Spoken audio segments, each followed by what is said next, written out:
അങ്ങനെയുള്ള ഒരു സ്റ്റാർ ആയി തീർന്നിരിക്കുകയാണ്. അപ്പോൾ ജോളി സാറിന്റെ വാക്കുകൾക്ക് നമുക്ക് കാതോർക്കാം. ജോളി സാർ എളിമയോടുകൂടി ക്ഷമയോടുകൂടി നമ്മൾക്ക് കരുതലോടുകൂടി തരുന്ന ആ സുന്ദരമായിട്ടുള്ള മൊഴികൾ എന്താണെന്ന് നമ്മൾ അതേപോലെ അനുസരിക്കണം, പഠിക്കണം എന്നുള്ളതാണ് അദ്ദേഹത്തിന്റെ സ്വപ്നം. ആ സ്വപ്നം നമ്മൾ നിറവേറ്റി കൊടുക്കണം. എല്ലാവരും അതിന് തയ്യാറാണോ? എങ്കിൽ നമുക്ക് ജോളി സാറിനെ ഇൻവൈറ്റ് ചെയ്യാം. വെൽക്കം, ഞങ്ങളുടെ എല്ലാം ആരാധനായിട്ടുള്ള Jolly sir, welcome. Okay Trisa madam, പറഞ്ഞ വാക്കുകൾക്ക് പ്രത്യേകം നന്ദി. എന്തായാലും മോദി കെയർ ബിസിനസ്സിലായതുകൊണ്ടാണ് ഇതേമാതിരിയുള്ള വാക്കുകളൊക്കെ കേൾക്കാൻ സാധിക്കുന്നത്. അപ്പൊ അതിന് മോദി കെയറിനോടും മോദി കെയറിലേക്ക് എന്നെ ക്ഷണിച്ച എന്റെ അപ്ലൈനായിട്ടുള്ള ജസ്റ്റിൻ സാറിനോടും സമീർ മോദി സാറിനോടും എല്ലാ മാനേജ്മെന്റിനോടും അതേപോലെ ട്രീസ മേഡത്തിനെ പോലെ ഇവിടെയുള്ള കാർത്തിയാനി മേഡത്തിനെ പോലെ സോഫിയ മേഡത്തിനെ പോലെ സിഡ് സാറിനെ പോലെ ജയമ്മ മേഡത്തിനെ പോലെ അങ്ങനെ ആയിരക്കണക്കിന് ടീംമേറ്റ്സ് നമ്മളോടൊപ്പം ഉണ്ട്. എല്ലാവർക്കും ഉള്ള നന്ദി ഈ ഒരു അവസരത്തിൽ രേഖപ്പെടുത്തുന്നു. നമുക്ക് എല്ലാവർക്കും അറിയാം, സാധാരണ തിങ്കളാഴ്ച ദിവസങ്ങളിൽ നമ്മുടെ ഫിലിസ് ആൻഡി ജെറീന ടീമാണ് പ്രോഗ്രാം അവതരിപ്പിക്കാറുള്ളത്. അപ്പോ നമ്മുടെ മാഡം ഫിലിം മാഡം അല്പം ഹോസ്പിറ്റലുമായിട്ട് ബന്ധപ്പെട്ടൊക്കെ റെസ്റ്റിലായതുകൊണ്ടാണ് ഇന്ന് ഞാനെടുക്കാമെന്ന് കരുതിയത്. അപ്പൊ എന്തായാലും എന്തെങ്കിലും വ്യത്യസ്തമായിട്ട് ചെയ്യണം, എടുക്കണം എന്നുള്ള ഒരു ആഗ്രഹത്തിന് പുറത്താണ് ഒരു പുതിയ സബ്ജക്റ്റ് എടുക്കാമെന്ന് കരുതിയത്. അപ്പോ ഇപ്പൊ എല്ലാവരെയും പ്രോഗ്രാമിലേക്ക് ഹാർദമായിട്ട് സ്വാഗതം ചെയ്യുന്നു. ഇനിയിപ്പോ ആരെങ്കിലുമൊക്കെ നമ്മുടെ ടീംമേറ്റ്സ് ഈ പ്രോഗ്രാം മറന്നും പോയിട്ടുണ്ടെങ്കിൽ, അതേമാതിരി നമുക്ക് വേണ്ടപ്പെട്ട നമ്മുടെ ടീംമേറ്റ്സ് ഈ പ്രോഗ്രാമിൽ ഇല്ലെങ്കിൽ ജസ്റ്റ് അവരേക്ക് ഒന്ന് ഈ ഒരു ഗ്യാപ്പിന് വിളിച്ചാൽ അവർക്ക് കൂടി ഉപകാരപ്പെടുന്ന ഒരു സെഷനായിട്ടൊന്ന് മാറും. നെറ്റ്വർക്ക് മാർക്കറ്റിംഗിന് ബേസിക് ആയിട്ടുള്ള ചില തത്വങ്ങളൊക്കെ ഉൾപ്പെടുത്തിക്കൊണ്ടുള്ള ഒരു പ്രസന്റേഷൻ ആണ് നമ്മളിവിടെ ഷെയർ ചെയ്യാൻ പോകുന്നത്. തീർച്ചയായിട്ടും ഈ ഒരു നെറ്റ്വർക്ക് മാർക്കറ്റിംഗ് ഓപ്പർച്യൂണിറ്റി നല്ല രീതിയിൽ പ്രയോജനപ്പെടാൻ ഉദ്ദേശിക്കുന്ന എല്ലാവർക്കും അത് വളരെ ഉപകാരപ്രദമായിരിക്കും. പറ്റുമെന്ന് തന്നെ അതിന്റെ സ്ക്രീൻഷോട്ടൊക്കെ എടുത്തിട്ട് ഫോണിൽ സൂക്ഷിച്ചു വെക്കുകയും നിങ്ങളുടെ പ്രസന്റേഷൻസിലേക്ക് അത് ഉൾപ്പെടുത്തുകയും ചെയ്യുക. ഇതെല്ലാം തന്നെ നെറ്റ്വർക്ക് മാർക്കറ്റിംഗിലൂടെ ലക്ഷാധിപതികളും കോടീശ്വരന്മാരുമായ ആളുകൾ കൊണ്ടുവന്ന തത്വങ്ങളും അവർ ഫോളോ ചെയ്യുന്ന സിസ്റ്റംസ് ഒക്കെയാണ് ചില സെന്റൻസ് ആയിട്ട് ഞാൻ ചെയ്തിട്ടുള്ളത്. അതിൽ പലതും ഈ പ്രോഗ്രാമിലുള്ള പലരും കേട്ടിട്ടുണ്ടാവും, പക്ഷെ ഒരുപക്ഷെ അത് നമ്മളുടെ കയ്യിൽ ഉണ്ടാവണമെന്നില്ല, ഒരുപക്ഷെ നമ്മൾ മറന്നു പോയിട്ടുണ്ടാവും. അപ്പൊ എല്ലാം ഒരു ഓർമ്മപ്പെടുത്തലാണ്. അപ്പൊ എല്ലാവരും ഒരിക്കൽ കൂടി പ്രോഗ്രാമിലേക്ക് സ്വാഗതം ചെയ്യുന്നു. അപ്പൊ നമുക്കൊരു സ്ക്രീനിന്റെ സഹായത്തോടു കൂടി തന്നെ നമുക്ക് പ്രോഗ്രാമിലേക്ക് കടക്കാം. ഞാനിപ്പോ സ്ക്രീനൊന്നും ഷെയർ ചെയ്യാം. അതിനോടൊപ്പം ഈ പ്രോഗ്രാം എല്ലാവർക്കും ഒരിക്കൽ കൂടി അഭിനന്ദനങ്ങൾ അറിയിക്കുന്നു. ഞാൻ സ്ക്രീനൊന്ന് ഷെയർ ചെയ്തിട്ട്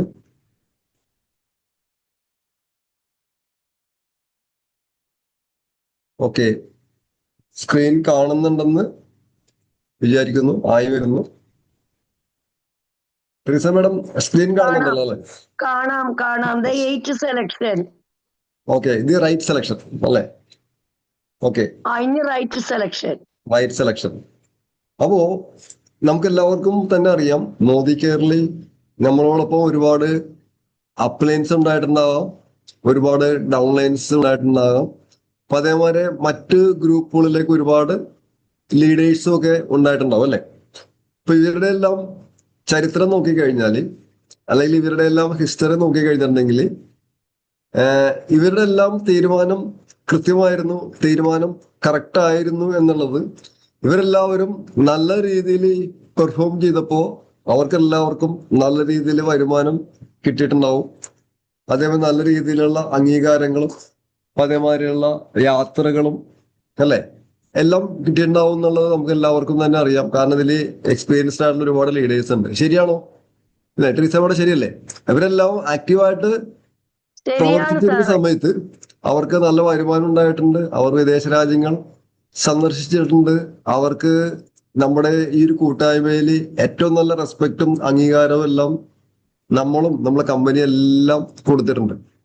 പക്ഷെ എന്തെങ്കിലും കാരണവശാൽ ഇവർക്ക് ഒരു വരുമാനം കുറയുന്ന സാഹചര്യം ഉണ്ടായിട്ടുണ്ടെങ്കിൽ അപ്പൊ ആ സമയത്ത് നമ്മൾ അവരെ നോക്കിക്കഴിഞ്ഞാൽ അവർക്ക് ഒരുപക്ഷെ നമ്മൾ ഇത്തരത്തിലുള്ള പ്രോഗ്രാമുകൾ നടക്കുമ്പോൾ അല്ലെങ്കിൽ നടത്തുമ്പോൾ അവർ അതിൽ ഉണ്ടാകാറില്ല.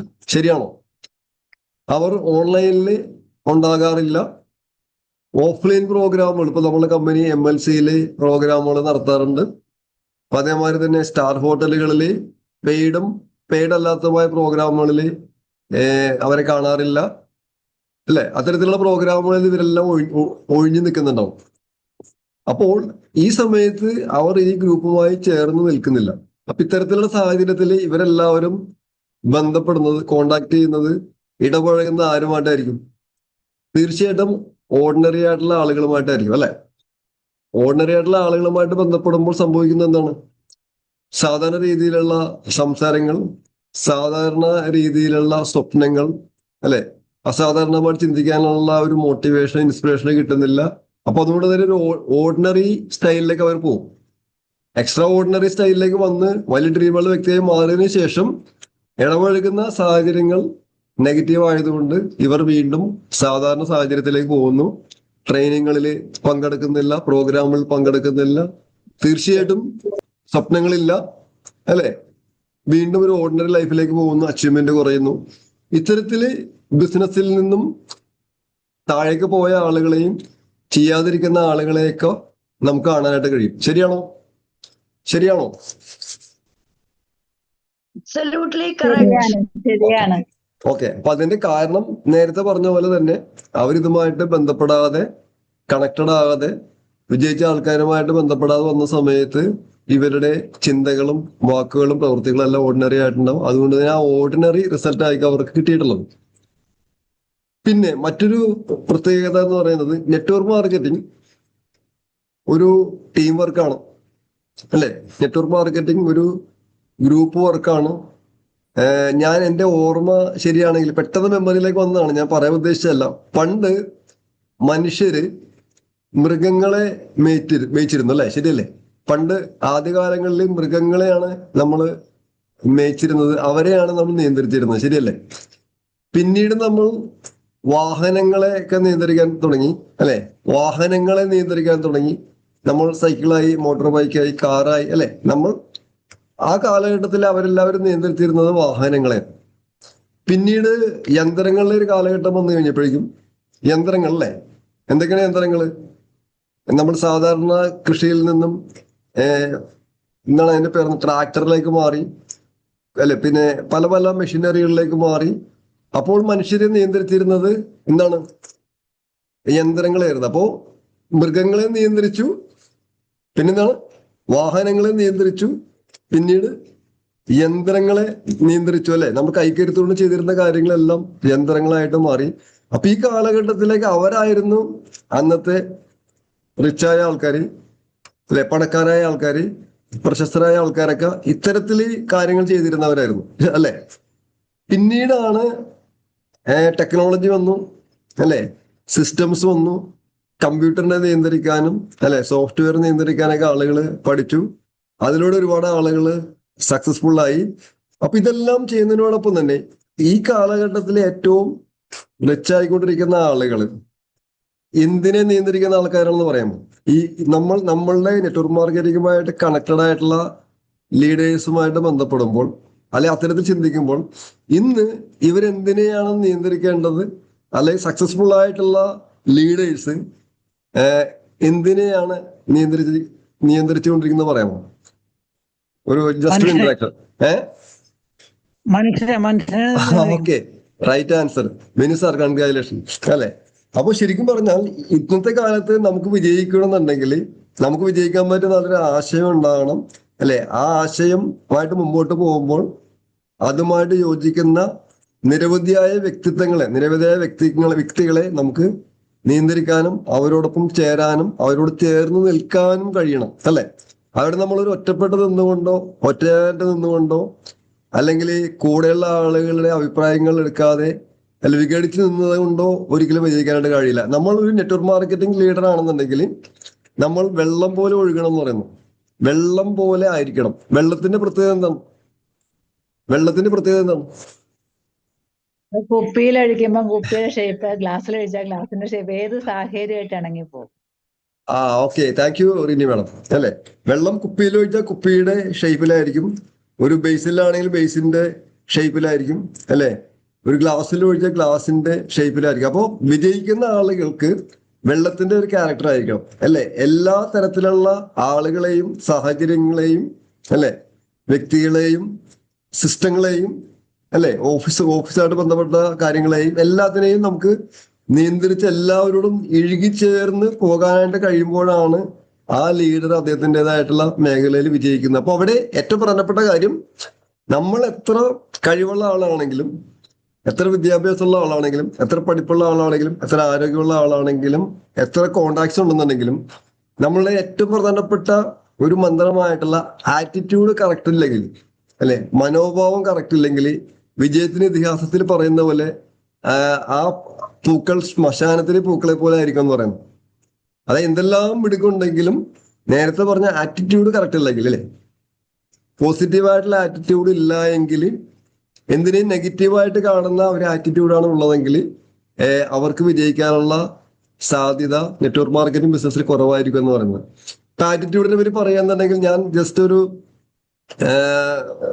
ഒറ്റ കാര്യം പറയാം. നമുക്ക് ജനലിലൂടെ നോക്കിക്കഴിഞ്ഞാൽ താഴേക്ക് നോക്കാം, മുകളിലേക്ക് നോക്കാം. താഴേക്ക് നോക്കിക്കഴിഞ്ഞാൽ എന്ത് കാണാൻ പറ്റും ട്രീസ മാഡം? താഴേക്ക് നോക്കിക്കഴിഞ്ഞാൽ എന്ത് കാണാൻ പറ്റും? ജനലിലൂടെ പുറത്തേക്ക് നോക്കിക്കഴിഞ്ഞാൽ നമ്മള് മണ്ണ് അങ്ങനെ സാധനങ്ങളൊക്കെ കാണും. താഴേക്ക് നോക്കിക്കഴിഞ്ഞിട്ടുണ്ടെങ്കിൽ നമ്മൾ കാണുന്നത് ചെളി, ചതുപ്പ്, അല്ലെ? താഴേക്ക് നോക്കിക്കഴിഞ്ഞാൽ കാണുന്നത് ചെളിയും ചതുപ്പും അല്ലെങ്കിൽ ചപ്പും ചവറൊക്കെ ആയിരിക്കും, അല്ലെ? അപ്പൊ അതേസമയം മുകളിലേക്ക് നമ്മൾ നോക്കിക്കഴിഞ്ഞാൽ നമ്മൾ എന്തായി കാണുന്നത്? ആകാശം. മുകളിലേക്ക് നോക്കിക്കഴിഞ്ഞാൽ നമ്മൾ ആകാശം കാണും, നക്ഷത്രങ്ങളെ കാണും, ചന്ദ്രനെ കാണും, അല്ലെ? അപ്പോൾ പ്രകാശം കാണും. അതെ, എങ്ങോട്ട് നോക്കണം എന്നുള്ളത് ആരാണ് ചിന്തിക്കുന്നത്? അല്ലെ, ആരാണ് അത് തീരുമാനിക്കേണ്ടത്? നമ്മള്. പണ്ടത്തെ ഞങ്ങളുടെ ട്രെയിനിങ്ങുകളിൽ നമുക്കൊരു ലീഡർ ഉണ്ടായിരുന്നു. അപ്പൊ ഞാനത് പറയാറില്ല, പക്ഷെ എങ്കിലും മനസ്സിലാക്കാൻ വേണ്ടിയായിട്ട് അദ്ദേഹം പറയുന്നത് വളരെ നെഗറ്റീവായിട്ടുള്ളൊരു വാക്കാണ്. ഞാനല്ല പറയുന്നത്, അദ്ദേഹം പറഞ്ഞിട്ടുള്ളതാണ്. ഞങ്ങൾക്ക് അത് കേട്ടത് കൊണ്ടാണ് ഇത്രയും പോസിറ്റീവ്. അദ്ദേഹം പറയും, ഒരിക്കലും നമ്മൾ പന്നിയുടെ ലൈഫായിട്ട് മാറരുതെന്ന് പറയും. അതായത് പന്നി എന്ന് പറയുമ്പോൾ നമ്മൾ പറയാറില്ലേ, പോർക്കില്ലേ, ഈ പോർക്കിന്റെ പ്രത്യേകത എന്താ അറിയോ? ഞാൻ പറയുന്നതല്ല, ക്ഷമിക്കുക, എപ്പോഴും പന്നി താഴത്തേക്ക് മാത്രമേ നോക്കൂ, അല്ലെ? കാരണം അതിന് തല മുകളിലേക്ക് ഉയർത്താൻ കഴിയില്ല, അദ്ദേഹത്തിന് ഒരിക്കലും ആകാശം കാണാൻ കഴിയില്ല, നക്ഷത്രങ്ങളെ കാണാൻ കഴിയില്ല, ചന്ദ്രനെ കാണാൻ കഴിയില്ല. ആ താഴേക്ക് കാണുമ്പോൾ താഴെയുള്ള മോശമായ വസ്തുക്കൾ, അല്ലെ, ഏറ്റവും മോശമായ ചെളിയിലൂടെയും ഈ പറയുന്ന അഴുക്കുകളിലൂടെയും കഴിക്കുന്നതാണെങ്കിൽ എന്താണ് ഏറ്റവും മോശപ്പെട്ട, അല്ലെ, ഭക്ഷണമായിരിക്കും ഇത് കഴിക്കുന്നത്. അപ്പൊ നമ്മൾ ഒരിക്കലും അങ്ങനെ ആയി മാറരുത്. നമ്മളെപ്പോഴും പോസിറ്റീവായിട്ടുള്ള ആളുകളായിരിക്കണം. ആളുകളെയും വ്യക്തികളെയും സാഹചര്യങ്ങളെയും മാർക്കറ്റിംഗ് പ്ലാനിനെയും കമ്പനിയെയും സിസ്റ്റത്തെയും എല്ലാം, അല്ലെ, എല്ലാം പോസിറ്റീവായിട്ട് കാണുന്ന ഒരു വ്യക്തിയായിരിക്കണം എന്ന് നമ്മളുടെ സിസ്റ്റം വിജയിച്ച ആൾക്കാര് പുസ്തകങ്ങളെല്ലാം പഠിപ്പിക്കുന്നത് അതാണ്, അല്ല? ശരിയല്ല? അപ്പോ പോസിറ്റീവ് ആറ്റിറ്റ്യൂഡാണ് ജീവിതത്തിൽ വിജയിക്കാൻ ഏറ്റവും നല്ല മാർഗം എന്ന് നാം പഠിക്കുന്നു. അപ്പൊ അതില്ലാത്തത് കൊണ്ടും നേരത്തെ പറഞ്ഞ ഒരുപാട് കഴിവും എടുക്കും ഉണ്ടായിട്ട് പോലും വിജയിക്കാത്ത ആളുകളെ, ലീഡേഴ്സ് നമുക്ക് കാണാൻ കഴിയും. ഇവിടെ നമ്മളൊരു നല്ല ഒരു കമ്പനി തിരഞ്ഞെടുക്കുന്ന സമയത്ത് അവിടെ ശ്രദ്ധിക്കേണ്ടത്, നമ്മളെ സിസ്റ്റം പഠിപ്പിക്കുന്നത് ഒരു സ്റ്റെബിലിറ്റി ഉള്ള ഒരു കമ്പനിയാണ്, അല്ലെ? സ്റ്റെബിലിറ്റി എന്ന് പറയുമ്പോൾ എന്താണ്? ഉത്തരവാദിത്വമുള്ള, നിലനിൽപ്പുള്ള, സ്ഥിരതയുള്ള, അല്ലെ, ഒരു കമ്പനിയാണോ എന്നുള്ളതാണ്. അങ്ങനെ നമ്മൾ നോക്കുന്ന സമയത്ത് നെറ്റ്വർക്ക് മാർക്കറ്റിംഗ്, ഡയറക്ട് സെല്ലിംഗ് എന്ന് പറയുന്ന ഈ ബിസിനസ് ഇന്ത്യയിൽ ആദ്യമായിട്ട് കൊണ്ടുവന്നു 30 വർഷം പൂർത്തിയാക്കിയ ഒരേ ഒരു കമ്പനി ഇന്ത്യയിലുള്ളൂ. ആ കമ്പനി മോദി കെയറാണ്, അല്ലെ? നമുക്ക് എല്ലാവർക്കും തന്നെ അറിയാം, ഒരുപാട് പേര് എവറസ്റ്റ് കീഴടക്കിയിട്ടുണ്ട്, അല്ലെ? ഒരുപാട് പേര് എവറസ്റ്റ് കീഴടക്കിയിട്ടുണ്ട്. പക്ഷെ ആദ്യമായിട്ട് എവറസ്റ്റ് കീഴടക്കിയ ആളുകളുടെ പേര് ആരെങ്കിലും ഓർക്കുന്നുണ്ടോ?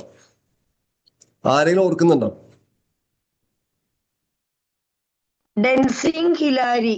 ഓക്കെ, അപ്പോ marks go to Treesa madam, അല്ലെ? പക്ഷെ അതിനുശേഷം ഒരുപാട് ആളുകൾ ഹിമാലയം കീഴടക്കിയിട്ടുണ്ട്. പക്ഷെ അവരുടെ പേരുകളൊന്നും, അല്ലെ, ചരിത്രത്തിൽ നമ്മൾ കാണുന്നില്ല. പക്ഷെ ടെൻസിങ്ങിന്റെയും ഹിലാരിയുടെയും പേരുകൾ നമ്മൾ ഇന്ന് ഓർക്കുന്നുണ്ട്, അല്ലെ? ശരിയല്ലേ? എന്ന് പറയുന്ന പോലെ തന്നെ നെറ്റ്വർക്ക് മാർക്കറ്റിംഗിൽ നിരവധി കമ്പനികളുണ്ട്, ഇനിയും നിരവധി കമ്പനികൾ വരും. പക്ഷെ ആദ്യമായിട്ട് ഇന്ത്യയിൽ ഈ ബിസിനസ് കൊണ്ടുവന്ന് അല്ലെ ഇത്തരം പ്രോഡക്ട്സ് റേഞ്ചോടുകൂടി ഇത്ര സ്റ്റേബിൾ ആയിട്ട് കൃത്യമായിട്ട് ടാക്സും അതേമാതിരി നമ്മുടെ കൺസൾട്ടൻസിന് വരുമാനവും എല്ലാം സ്ഥിരമായിട്ട് കൊടുത്തുകൊണ്ടിരിക്കുന്ന സ്റ്റേബിൾ ആയിട്ടുള്ള ഒരു കമ്പനി മോദി കെയർ ആണ്. അപ്പോൾ ഒരു കമ്പനി സെലക്ട് ചെയ്യുമ്പോൾ അത്തരത്തിലുള്ള കമ്പനി ആയിരിക്കണം. രണ്ടാമത് എന്താണ് അതിന്റെ ലീഗൽ കാര്യങ്ങൾ അല്ലെ, നിയമപരമായ കാര്യങ്ങൾ ശരിയല്ലേ.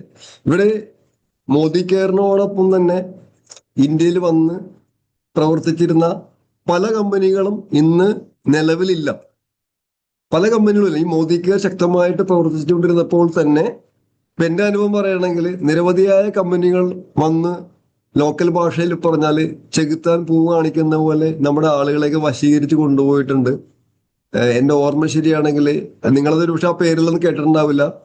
ബിസയർ, nano Excel, green glory, Goodway, Kedia, RMP അല്ലെ, RMP എത്രയോ കമ്പനികളാണ്.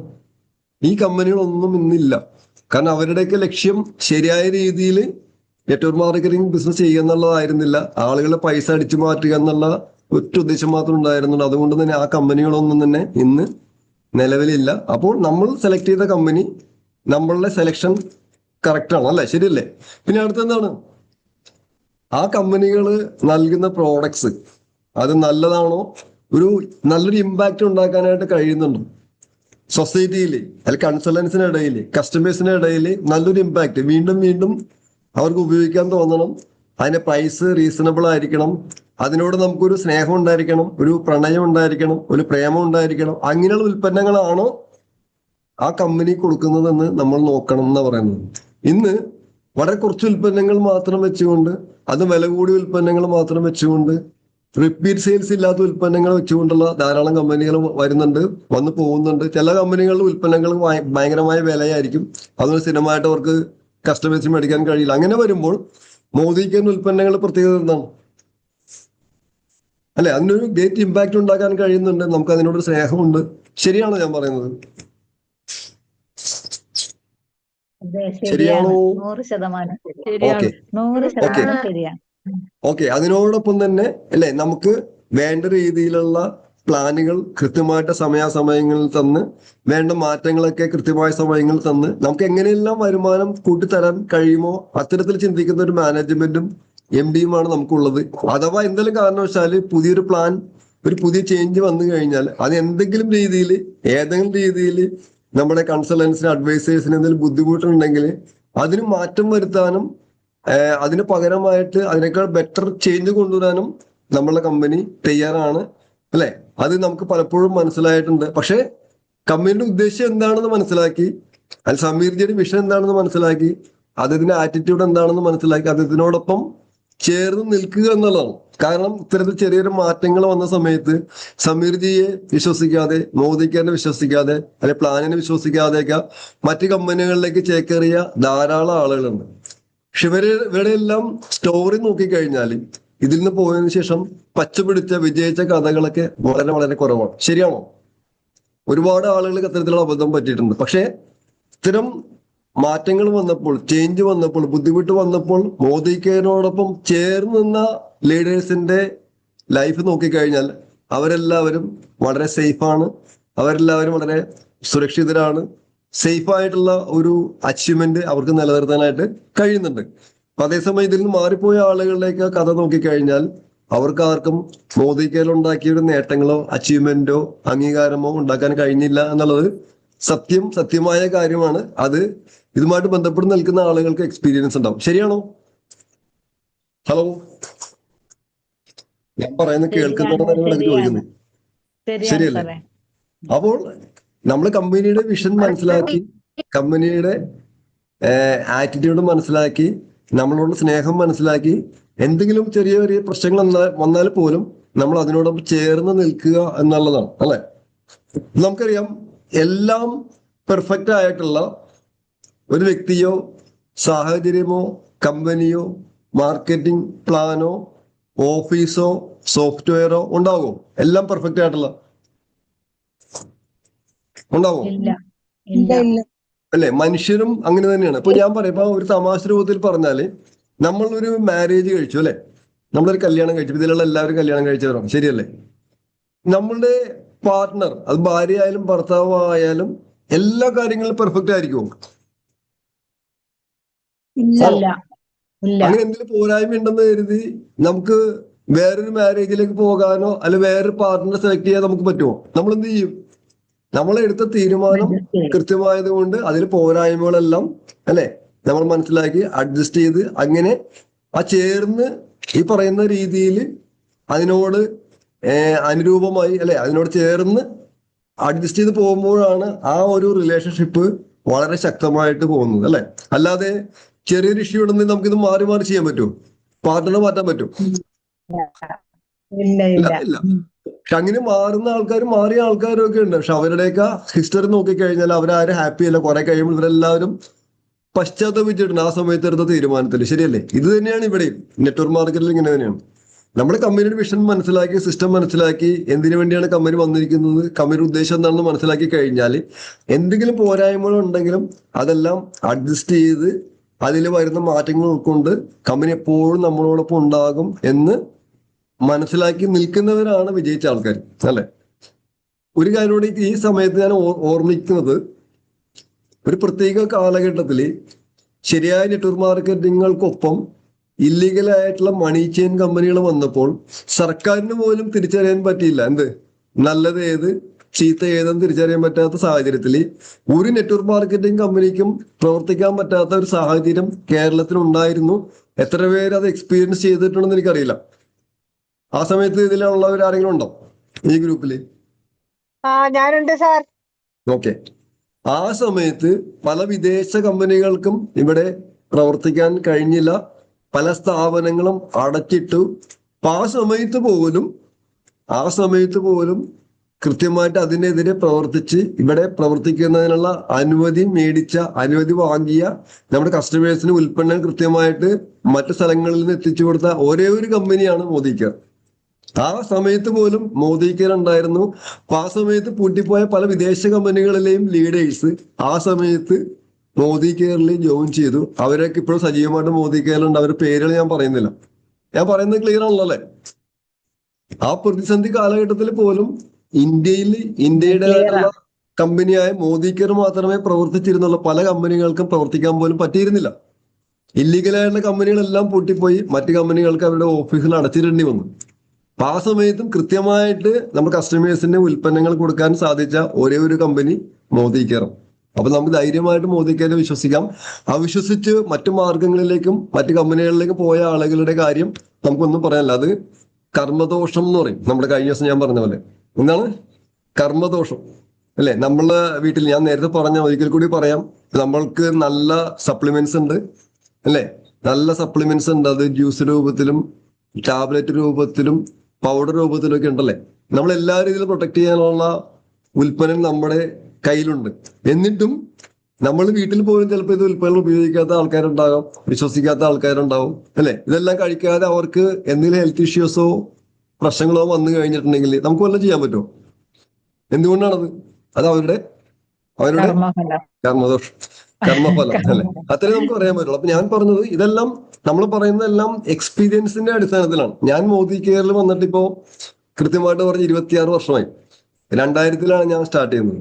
കഴിഞ്ഞ ദിവസം നമ്മളെ സതി മാഡം, കണ്ണൂരുള്ള സതി മാഡം, വെറും നെയ്ത്ത് തൊഴിലാളി ആയിരുന്ന, നെയ്ത്ത് തൊഴിൽ ഫോളോ ചെയ്തിരുന്ന വീട്ടിൽ നിന്ന് മോദി കെയറിലേക്ക് വന്ന ഒരു വീട്ടമ്മയാണ് സതി മാഡം. സതി മാഡം പറയുന്നത് ആദ്യമായിട്ട് ഞാൻ ലിഫ്റ്റിൽ കയറുന്നത് മോദി കെയറിന്റെ പ്രോഗ്രാം അറ്റൻഡ് ചെയ്യാൻ വേണ്ടിയാന്ന് പറയാം. ലിഫ്റ്റിൽ ആദ്യമായിട്ട് കയറുന്നത്. അത്തരത്തിലുള്ള സാഹചര്യത്തിൽ വന്ന് പിന്നീട് അത്തരം സ്റ്റാർ ഹോട്ടലുകളിൽ പ്രോഗ്രാം എടുക്കുന്ന ഒരു ഉരുക്കു വനിതയായി മാറിയ ആളാണ് സതി മാഡം അല്ലെ? നിങ്ങൾക്ക് എല്ലാവർക്കും അറിയാം, കണ്ണൂരാണ്. അതേമാതിരി ഏറ്റവും നല്ല വുമൺ എന്റർപ്രണർ എന്നുള്ള ആ ഒരു പേര്, ഒരു അവാർഡ് അദ്ദേഹത്തിന് വാങ്ങിക്കാൻ കഴിയും. ഏറ്റവും നല്ല വനിതാ സംരംഭക എന്നുള്ള അവാർഡ് അദ്ദേഹം മോദി കെയറിൽ പ്രവർത്തിച്ചുകൊണ്ട് വാങ്ങിച്ചു. അപ്പൊ അതേമാതിരി തന്നെ ട്രിവാൻഡ്രത്ത് വെച്ച് നടന്ന മറ്റൊരു പ്രോഗ്രാമില് മന്ത്രി അനിൽകുമാർ പങ്കെടുത്ത മറ്റൊരു പ്രോഗ്രാമില് ഏറ്റവും നല്ല വനിതാ സംരംഭകയ്ക്കുള്ള അവാർഡ് വാങ്ങിച്ച മറ്റൊരു വീട്ടമ്മ കൂടി കേരളത്തിനുണ്ട്. പേരാർക്കെങ്കിലും പറയാമോ? പേരാരെങ്കിലും പറയാമോ? മിസ്സിസ് ലേന മനോജ്. മിസ്സിസ് ലേന മനോജ് അല്ലെ? ട്രിവാൻഡ്രം മനോജ് സാറിന്റെ വൈഫാണ്. അപ്പൊ ഇതെല്ലാം നമ്മളുടെ കമ്പനിയിൽ ഉള്ള പ്രത്യേകതകള്, കമ്പനിയെ നമ്മൾ വിശ്വസിക്കേണ്ട അല്ലെ, ആ ഒരു ബാധ്യത എല്ലാം നമ്മൾ ഓർമ്മപ്പെടുത്തുന്നതാണെങ്കിൽ. അപ്പൊ ഞാൻ പറഞ്ഞു വന്നത്, നമ്മുടെ സതി മാഡം വന്നിട്ട് 25 വർഷമായി അതിന്റെ ഒരു പോസ്റ്ററൊക്കെ ഇട്ടിരുന്നു. പക്ഷെ ഞാൻ 26 വർഷമായി. പക്ഷെ നിർഭാഗ്യവശാല് 25 വർഷം ആയതിന്റെ ഒരു സെലിബ്രേഷൻ ഒന്നും ചെയ്യാൻ സാധിച്ചില്ല. അപ്പൊ നമുക്ക് അത് വേറൊരു അവസരത്തിൽ പരിഹരിക്കാം അല്ലെ ലിനി മാഡം? ഞാൻ 26 വർഷമായി, അതെ പക്ഷെ സാറേ, നമ്മളതിന് തീർച്ചയായിട്ടും. പ്രൊമോഷൻ ചെയ്തില്ല. അത് നമുക്ക് വേറെ ചെയ്യാം. പിന്നെ ഞാൻ നേരത്തെ പറഞ്ഞ പോലെ നമ്മുടെ കമ്പനിയുടെ അല്ലെ ഒരു ഇന്റഗ്രിറ്റി, അതിന്റെ സവിശേഷത, അതിന്റെ ഒരു പ്രത്യേകത, കമ്പനി, അതിന് ചീഫ് എക്സിക്യൂട്ടീവ് ഓഫീസർ അല്ലെ, ഇവരെല്ലാവരുടെയും സ്വഭാവം, ഇവരുടെ എല്ലാവരുടെയും നമ്മളുള്ള പെരുമാറ്റം മറ്റു പല നെറ്റ്വർക്ക് മാർക്കറ്റിംഗ് കമ്പനികളിലും നടക്കുന്നത് വെറും ഒരു മെക്കാനിക്കൽ റിലേഷൻ മാത്രമാണ്. മെക്കാനിക്കൽ റിലേഷൻ എന്ന് വെച്ചാൽ എന്താണ്? ശമ്പളം കൊടുക്കുക, ശമ്പളം വാങ്ങിക്കുക, അതിനുശേഷം ഇവര് തമ്മിൽ യാതൊരു ബന്ധം ഉണ്ടാവില്ല. ഒരു മെക്കാനിക്കൽ റിലേഷൻ, ശരിയാണോ? പക്ഷെ മോദി കെയർ നോക്കിക്കഴിഞ്ഞാൽ ഇവിടെ ഒരു മെക്കാനിക്കൽ റിലേഷൻ അല്ല, ഇതൊരു ഫാമിലിയാണ് അല്ലെ? മോദിക്ക് ഒരു കുടുംബമാണ്. സമീർ മോദി സാറാണെങ്കിൽ എല്ലാ പ്രോഗ്രാമുകളിലും വരുന്നു, നമ്മളോടൊപ്പം ചേരുന്നു, സെൽഫി എടുക്കുന്നു, നമ്മളോടൊപ്പം ഡാൻസ് ചെയ്യുന്നു, പാട്ട് പാടുന്നു അല്ലെ? നമ്മുടെ മാനേജ്മെന്റ് ആണെങ്കിലും ഒരു മാനേജർ എന്നുള്ള രീതിയിലല്ല, നമ്മളെ സഹോദര തുല്യരായി നമ്മളോടൊപ്പം കാണുന്നു, നമ്മളോടൊപ്പം ആടുന്നു, ആടുന്നു. ഇതൊരു അഡൂട്ട് ബന്ധനം, ഒരു മെക്കാനിക്കൽ റിലേഷൻ അല്ല അല്ലെ? ഇതിവിടെ ഒരു ഫാമിലിയാണ്, ശരിയാണോ? ഇവിടെ നമുക്ക് വലിയൊരു പാഷനേറ്റ് ആയിട്ടുള്ള ടീമുണ്ട്, നമുക്ക് വലിയൊരു വിഷൻ ഉണ്ട്. അപ്പൊ നമ്മൾ സെലക്ട് ചെയ്തിരിക്കുന്ന കമ്പനി അത് ബെസ്റ്റ് ആണ് അല്ലെ? പിന്നെ അതുകൂടാതെ ഞാൻ നേരത്തെ പറഞ്ഞ പോലെ നമ്മൾ ഉൽപ്പന്നങ്ങൾക്ക് മാർക്കറ്റിലുള്ള ഒരു ട്രെൻഡ്, ശരിയാണോ? ഞാനിപ്പോഴും ഓർക്കുന്നു, നമ്മുടെ പുല്ലേപ്പടിയിൽ നമ്മുടെ മോദി കെയർ ഡീപ്പ് നടത്തുന്ന ഒരു മാഡം ഉണ്ട്, നമ്മുടെ ട്രീസ മാഡം, അവിടുത്തെ സ്ഥിരം കസ്റ്റമർ ആണ്, ഷജിമ മാഡം അല്ലെ? ഷജിമ മാഡത്തിന്റെ husband Rasheed sir advocate. Rasheed sir advocate ആണ്. അദ്ദേഹം പറയുന്ന ഒരു കാര്യം ഞാൻ കേട്ടിട്ടുണ്ട്, മെഴ്സസ് ബെൻസിന് പോലും, എന്താണ്, മെഴ്സസ് ബെൻസിന് പോലും കസ്റ്റമേഴ്സ് കംപ്ലൈന്റ് ചെയ്ത് കേസ് വന്നിട്ടുണ്ട്. പക്ഷെ ഇത്രയും കാലം വരെ മോദി കെയർ ഉൽപ്പന്നങ്ങൾക്കെതിരായിട്ട് ഒരു കംപ്ലൈന്റ് പോലും രജിസ്റ്റർ ചെയ്യപ്പെട്ടിട്ടില്ല എന്ന് പറയുമ്പോൾ എനിക്ക് വളരെയധികം അഭിമാനം തോന്നാറുണ്ട്. നിങ്ങൾക്ക് അഭിമാനം തോന്നുന്നുണ്ടോ ആർക്കെങ്കിലും? അത് മെഴ്സസ് ബെൻസ് കാറിന് പോലും കസ്റ്റമേഴ്സ് കംപ്ലൈന്റ് ചെയ്തിരുന്നു ക്വാളിറ്റിയെ പറ്റി. പക്ഷെ മോദി കെയർ ഉൽപ്പന്നങ്ങളെ പറ്റി ഒരു കംപ്ലൈന്റ് ഇതുവരെ വന്നിട്ടില്ലെന്ന് പറയുന്നു. അപ്പൊ അത്രയ്ക്ക് മാർക്കറ്റിലെ നമ്മൾ ഉൽപ്പന്നങ്ങളെ പറ്റി അല്ലെ, ഒരാളും ശത്രുക്കൾ പോലും സംഭവിക്കുന്ന ഒരു കാര്യമാണ് മോദി കെയർ ഉൽപ്പന്നങ്ങളുടെ ക്വാളിറ്റി അല്ലെ? ശരിയല്ലേ? അപ്പൊ നമുക്കൊരു മൊമെന്റം ക്രിയേറ്റ് ചെയ്യാൻ സാധിക്കുന്നത്, നമ്മുടെ സിസ്റ്റം നല്ലതാണ്, സപ്പോർട്ടിങ് നല്ലതാണ്, ട്രെയിനിങ് നല്ലതാണ്. അപ്പൊ അതിന്റെ ഭാഗമായിട്ടാണ് നമ്മൾ ഇപ്പോൾ ഇവിടെ കൂടിയിരിക്കുന്നത് അല്ലെ? ഇത് കൂടാതെയുള്ള ഓഫ്ലൈൻ പ്രോഗ്രാമുകളെല്ലാം നിരന്തരമായിട്ട് നമുക്ക് ലഭിച്ചുകൊണ്ടിരിക്കും. അപ്പൊ ഇതെല്ലാം തന്നെ നമ്മൾ വന്നിരിക്കുന്നത് ഒരു കറക്റ്റ് സ്ഥലത്താണെന്ന് നമ്മളെ ഓർമ്മിപ്പിക്കുന്നു. ശരിയാണോ? ശരിയാണ്. ഓക്കെ. അപ്പോ ശക്തമായിട്ട് മുമ്പോട്ട് പോവുക. നമുക്ക് ചെറിയ ഒരു പ്രസന്റേഷനും കൂടി നമുക്ക് കേട്ടിട്ട് നമുക്ക് ഈ ക്ലോസ് ചെയ്യാം. ഓക്കെ, ഒന്ന് ഹോൾഡ് ചെയ്യണേ. ഇത് നമ്മളുടെ ഈ ബിസിനസ്സിലെ ഏറ്റവും പ്രധാനപ്പെട്ട ടൂൾ ആയിട്ടുള്ള ഒരു സിസ്റ്റം പറയാൻ വേണ്ടിയാണ്. ആ സിസ്റ്റത്തിന്റെ പേരാണ് നമ്മളുടെ സ്വപ്നവാഹനം മുന്നോട്ട് സഞ്ചരിക്കുന്നതിന് വേണ്ടിയുള്ള ഫ്യൂവൽ അല്ലെ? നമ്മളുടെ വാഹനം പെട്രോൾ വാഹനമാണെങ്കിൽ അതിലെ ഇന്ധനം എന്തായിരിക്കും? പെട്രോൾ അല്ലെ? നമ്മളെ വാഹനം ഡീസൽ ആണെങ്കിൽ അതിന്റെ ഇന്ധനം എന്തായിരിക്കും? ഡീസൽ. നമ്മുടെ വാഹനം എന്താണ്? ഇലക്ട്രിക് ആണെങ്കിൽ അല്ലെ, അതില് ഇലക്ട്രിസിറ്റി ആയിരിക്കും അതിന്റെ ഇന്ധനം എന്ന് പറയുന്നത്, ഫ്യൂവൽ എന്ന് പറയുന്ന പോലെ മോദി കെയർ വാഹനത്തിന്റെ ഇന്ധനം എന്ന് പറയുന്നത് എന്താണ്? മെമ്മറി ജോക്കർ അല്ലെ? ഇനിയുള്ള വാക്കുകളൊക്കെ വളരെ പ്രധാനപ്പെട്ട വാക്കുകളാണ്, വേൾഡ് ഫേമസ് ആയിട്ടുള്ള ആളുകൾ പറഞ്ഞിട്ടുള്ളതാണ്, സ്കൂളുകളോ കോളേജുകളോ നമ്മളെ പഠിപ്പിക്കാത്തതാണ്. നിങ്ങളുടെ പ്രസന്റേഷൻസിൽ നിങ്ങൾക്ക് ഉൾപ്പെടുത്താവുന്ന പ്രധാനപ്പെട്ട പോയിന്റ്സ് എന്നെ മോദി കെയർ നെറ്റ്വർക്ക് മാർക്കറ്റിംഗ് പഠിപ്പിച്ചതാണ്. അവർക്കുള്ള നന്ദി ഈ അവസരത്തിൽ രേഖപ്പെടുത്തുന്നു. അപ്പോ your network is your net worth അല്ലെ? കേട്ടിട്ടുണ്ടാവും നേരത്തെ അല്ലെ? ചിലപ്പോൾ ഇത് ടൈപ്പ് ചെയ്ത് ആദ്യമായിട്ടാണ് കാണുന്നതൊക്കെ സ്ക്രീൻഷോട്ട് എടുത്ത് വെക്കുക. എന്താണ്? നിങ്ങളുടെ നെറ്റ്വർക്കാണ് നിങ്ങളുടെ നെറ്റ്വർത്ത് അല്ലെ? നിങ്ങൾക്ക് എത്രമാത്രം ആളുകളുമായിട്ട് ബന്ധങ്ങളുണ്ടോ, എത്രമാത്രം ആളുകൾ നിങ്ങളെ ഫോളോ ചെയ്യുന്നുണ്ടോ, എത്ര ശക്തമായ ആളുകൾ നിങ്ങളോടൊപ്പം ചേർന്ന് നിൽക്കുന്നുണ്ട്. അതാണ് നിങ്ങളുടെ സമ്പാദ്യം, അല്ലെങ്കിൽ നിങ്ങളുടെ സമ്പത്ത്, നിങ്ങളുടെ അസറ്റ്, അല്ലെ? ശരിയാണോ? അപ്പോൾ ഇവിടെ പറയുന്നത് follow the steps of business tycoons. നമ്മളെല്ലാവരും തന്നെ ബിസിനസ്സിലും ജീവിതത്തിലും വിജയിച്ച ആളുകളുടെ സ്റ്റെപ്പുകളാണ് ഫോളോ ചെയ്യേണ്ടത്. വിജയിച്ച ആളുകളുടെ വാക്കുകളാണ് കേൾക്കേണ്ടത്. പരാജയപ്പെട്ട ആളുകളുടെ സ്റ്റെപ്പുകൾ ഫോളോ ചെയ്താൽ എന്ത് സംഭവിക്കും? നമ്മളും പരാജയപ്പെടും, അല്ലെ? പരീക്ഷയിൽ വിജയിച്ച ആളുടെ വാക്കുകൾ കേട്ടാൽ നമുക്ക് വിജയിക്കാനുള്ള പ്രചോദനം ഉണ്ടാവും. പരീക്ഷയിൽ തോറ്റ ആളുടെ വാക്കുകൾ കേട്ടാൽ തോൽക്കാനുള്ള പ്രചോദനം ഉണ്ടാവും, പഠിക്കാനുള്ള താല്പര്യം നഷ്ടപ്പെടും, അല്ലെ? ശരിയല്ലേ? എന്ന് പറയുന്നത് മോദിക്ക് ഒരു ബിസിനസ് ശക്തമായിട്ട് ചെയ്ത് നല്ല വരുമാനം വാങ്ങിക്കുന്ന ആളുകൾ, എല്ലാ വർഷവും വിദേശ യാത്ര പോകുന്ന ആൾക്കാർ, കാറ് വാങ്ങുന്ന ആൾക്കാർ, അംഗീകാരം വാങ്ങുന്ന ആൾക്കാരുണ്ട്. അവരുടെ സ്റ്റെപ്പുകൾ ഫോളോ ചെയ്താൽ, അവരെ കേട്ടാൽ അവരെ പോലെയാകാം. അതേസമയം ബിസിനസ്സിൽ വന്ന് ശരിയായ രീതിയിൽ പ്രവർത്തിക്കാതെ, മാറി നിന്ന് ക്ലാസ്സുകളിൽ പങ്കെടുക്കാതെ, സിസ്റ്റത്തിൽ വരാതെ, അല്ലെ, മറ്റ് സ്ഥലങ്ങളിൽ സമയം ചെലവഴിച്ച് നെഗറ്റീവായിട്ട് സംസാരിക്കുന്ന ആളുകളുടെ വാക്കുകൾ ഫോളോ ചെയ്താൽ നമുക്ക് അവരെ പോലെ ആകാം, അല്ലെ? നമുക്ക് ആരെ പോലെ ആകണം? നമ്മൾ ആരുടെ സ്റ്റെപ്പുകളാണ് ഫോളോ ചെയ്യേണ്ടത്? വിജയിച്ച ആളുകളുടെ. അങ്ങനെയാണ് വിജയിച്ച ആളുകൾ ഒന്നു ചേരുന്ന പ്രോഗ്രാമുകൾ, അത് ഓഫ്ലൈൻ ആയിക്കോട്ടെ ഓൺലൈൻ ആയിക്കോട്ടെ, അവിടെ വന്നെങ്കിൽ മാത്രമേ ഇത്തരത്തിൽ ചിന്തിക്കാനും ഇത്തരത്തിൽ മഹത് വചനങ്ങൾ കേൾക്കാനും അതിൽ കുറച്ചെങ്കിലുമൊക്കെ ഫോളോ ചെയ്യാൻ നമുക്ക് കഴിയും. ശരിയാണോ? ഓക്കെ. ഇനി ഏറ്റവും തത്വമാണ് ഇത്. ലോകത്തിലെ ഏറ്റവും വലിയ കോടീശ്വരനായ പോൾ ഗെറ്റി എന്ന് പറയുന്ന ഓയിൽ മില്ലിനിയർ പറയുന്ന ഒരു തത്വമാണ്. മിക്കവാറും നമ്മൾ ലീഡേഴ്സ് എല്ലാവരും ഇത് കേട്ട് കാണും, പക്ഷെ പലരും ഇത് മറന്നു പോയിട്ടുണ്ടാവും. ശരിയാണോ ട്രിസ മാഡം, അനി മാഡം? അതേ പറയുന്നത് എന്താണ്? I have rather 1% of 100 men's efforts rather than 100 of my own, അല്ലെ? എന്താണ്? ഞാൻ എന്റെ മാത്രം 100% അധ്വാനത്തെ ആശ്രയിച്ച് ജീവിക്കുന്നതിനേക്കാൾ എനിക്കിഷ്ടം 100 പേരുടെ ഓരോ ശതമാനത്തെ ആശ്രയിച്ച് ജീവിക്കുന്നതാണെന്ന് ആരാണ് നമ്മൾ പറഞ്ഞിട്ടുള്ളത്? ആരാണ് നമ്മളെ പഠിപ്പിച്ചിട്ടുള്ളത്? സ്കൂളാണോ, കോളേജാണോ, അല്ലെങ്കിൽ നമ്മുടെ മാതാപിതാക്കന്മാരാണോ, നമ്മുടെ സുഹൃത്തുക്കളാണോ, അയൽവാസികളാണോ? അല്ല. ലോകത്തിലെ ഏറ്റവും വലിയ മിലിനിയറായ പോൾ ഗെറ്റിയാണ് പറയുന്നത്, അല്ലെ? പക്ഷെ ഇന്ന് നമ്മുടെ സമൂഹത്തിലെ 90-95% ആളുകളും ഇത്തരത്തിലല്ല, അല്ലെ? അവരവരുടെ മാത്രം 100% അധ്വാനത്തിൽ ജീവിക്കുന്നവരാണ്. അങ്ങനെ ജീവിച്ചാൽ എന്ത് സംഭവിക്കും? പ്രവർത്തിക്കാൻ പറ്റാതെ ആയിക്കഴിഞ്ഞാലും സംഭവിക്കും, 100% ഇല്ലാതാകും. ശരിയാണോ? ശരിയാണോ? നേരത്തെ കേട്ടിട്ടല്ലേ ഈ ഒരു സെന്റൻസ്? കേട്ടിട്ടല്ലേ? നമ്മൾ കേട്ടിട്ടുണ്ട്, കേട്ടിട്ടുണ്ട്. അതായത് ഞാൻ എന്റെ മാത്രം 100% അധ്വാനത്തെ ആശ്രയിച്ചാണ് ജീവിക്കുന്നതെങ്കിൽ എനിക്ക് അധ്വാനിക്കാൻ പറ്റാതെ ആവുമ്പോൾ 100% ഇല്ലാതാകും. ഞാൻ സ്ഥിരമായിട്ടൊരു കട നടത്തുന്നു, 5 വർഷമായിട്ട് കട നടത്തി. അടുത്ത ദിവസം എനിക്ക് കട തുറക്കാൻ കഴിഞ്ഞില്ല, ഒരാഴ്ച ഞാൻ കട അടച്ചിട്ടു. എനിക്ക് വരുമാനം ഉണ്ടാവോ?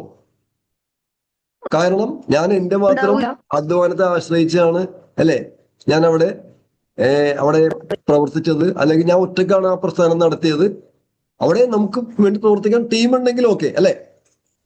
അപ്പൊ ഇവിടെ കുറച്ചുകൂടി സിമ്പിൾ ആയിട്ട് പറഞ്ഞിട്ടുണ്ടെങ്കിൽ, ഞാൻ തനിയെ അധ്വാനിച്ച് 100 രൂപ ഉണ്ടാക്കുന്നു. നാളെ ഞാൻ ജോലിക്ക് പോയാൽ 100 രൂപ എനിക്ക് കിട്ടും. ഞാൻ നാളെ ജോലിക്ക് പോയില്ല എങ്കിൽ 100 രൂപയും എനിക്ക് കിട്ടില്ല. കാരണം ഞാൻ 100 രൂപ ഒറ്റയ്ക്ക് ഉണ്ടാക്കിയതാണ്.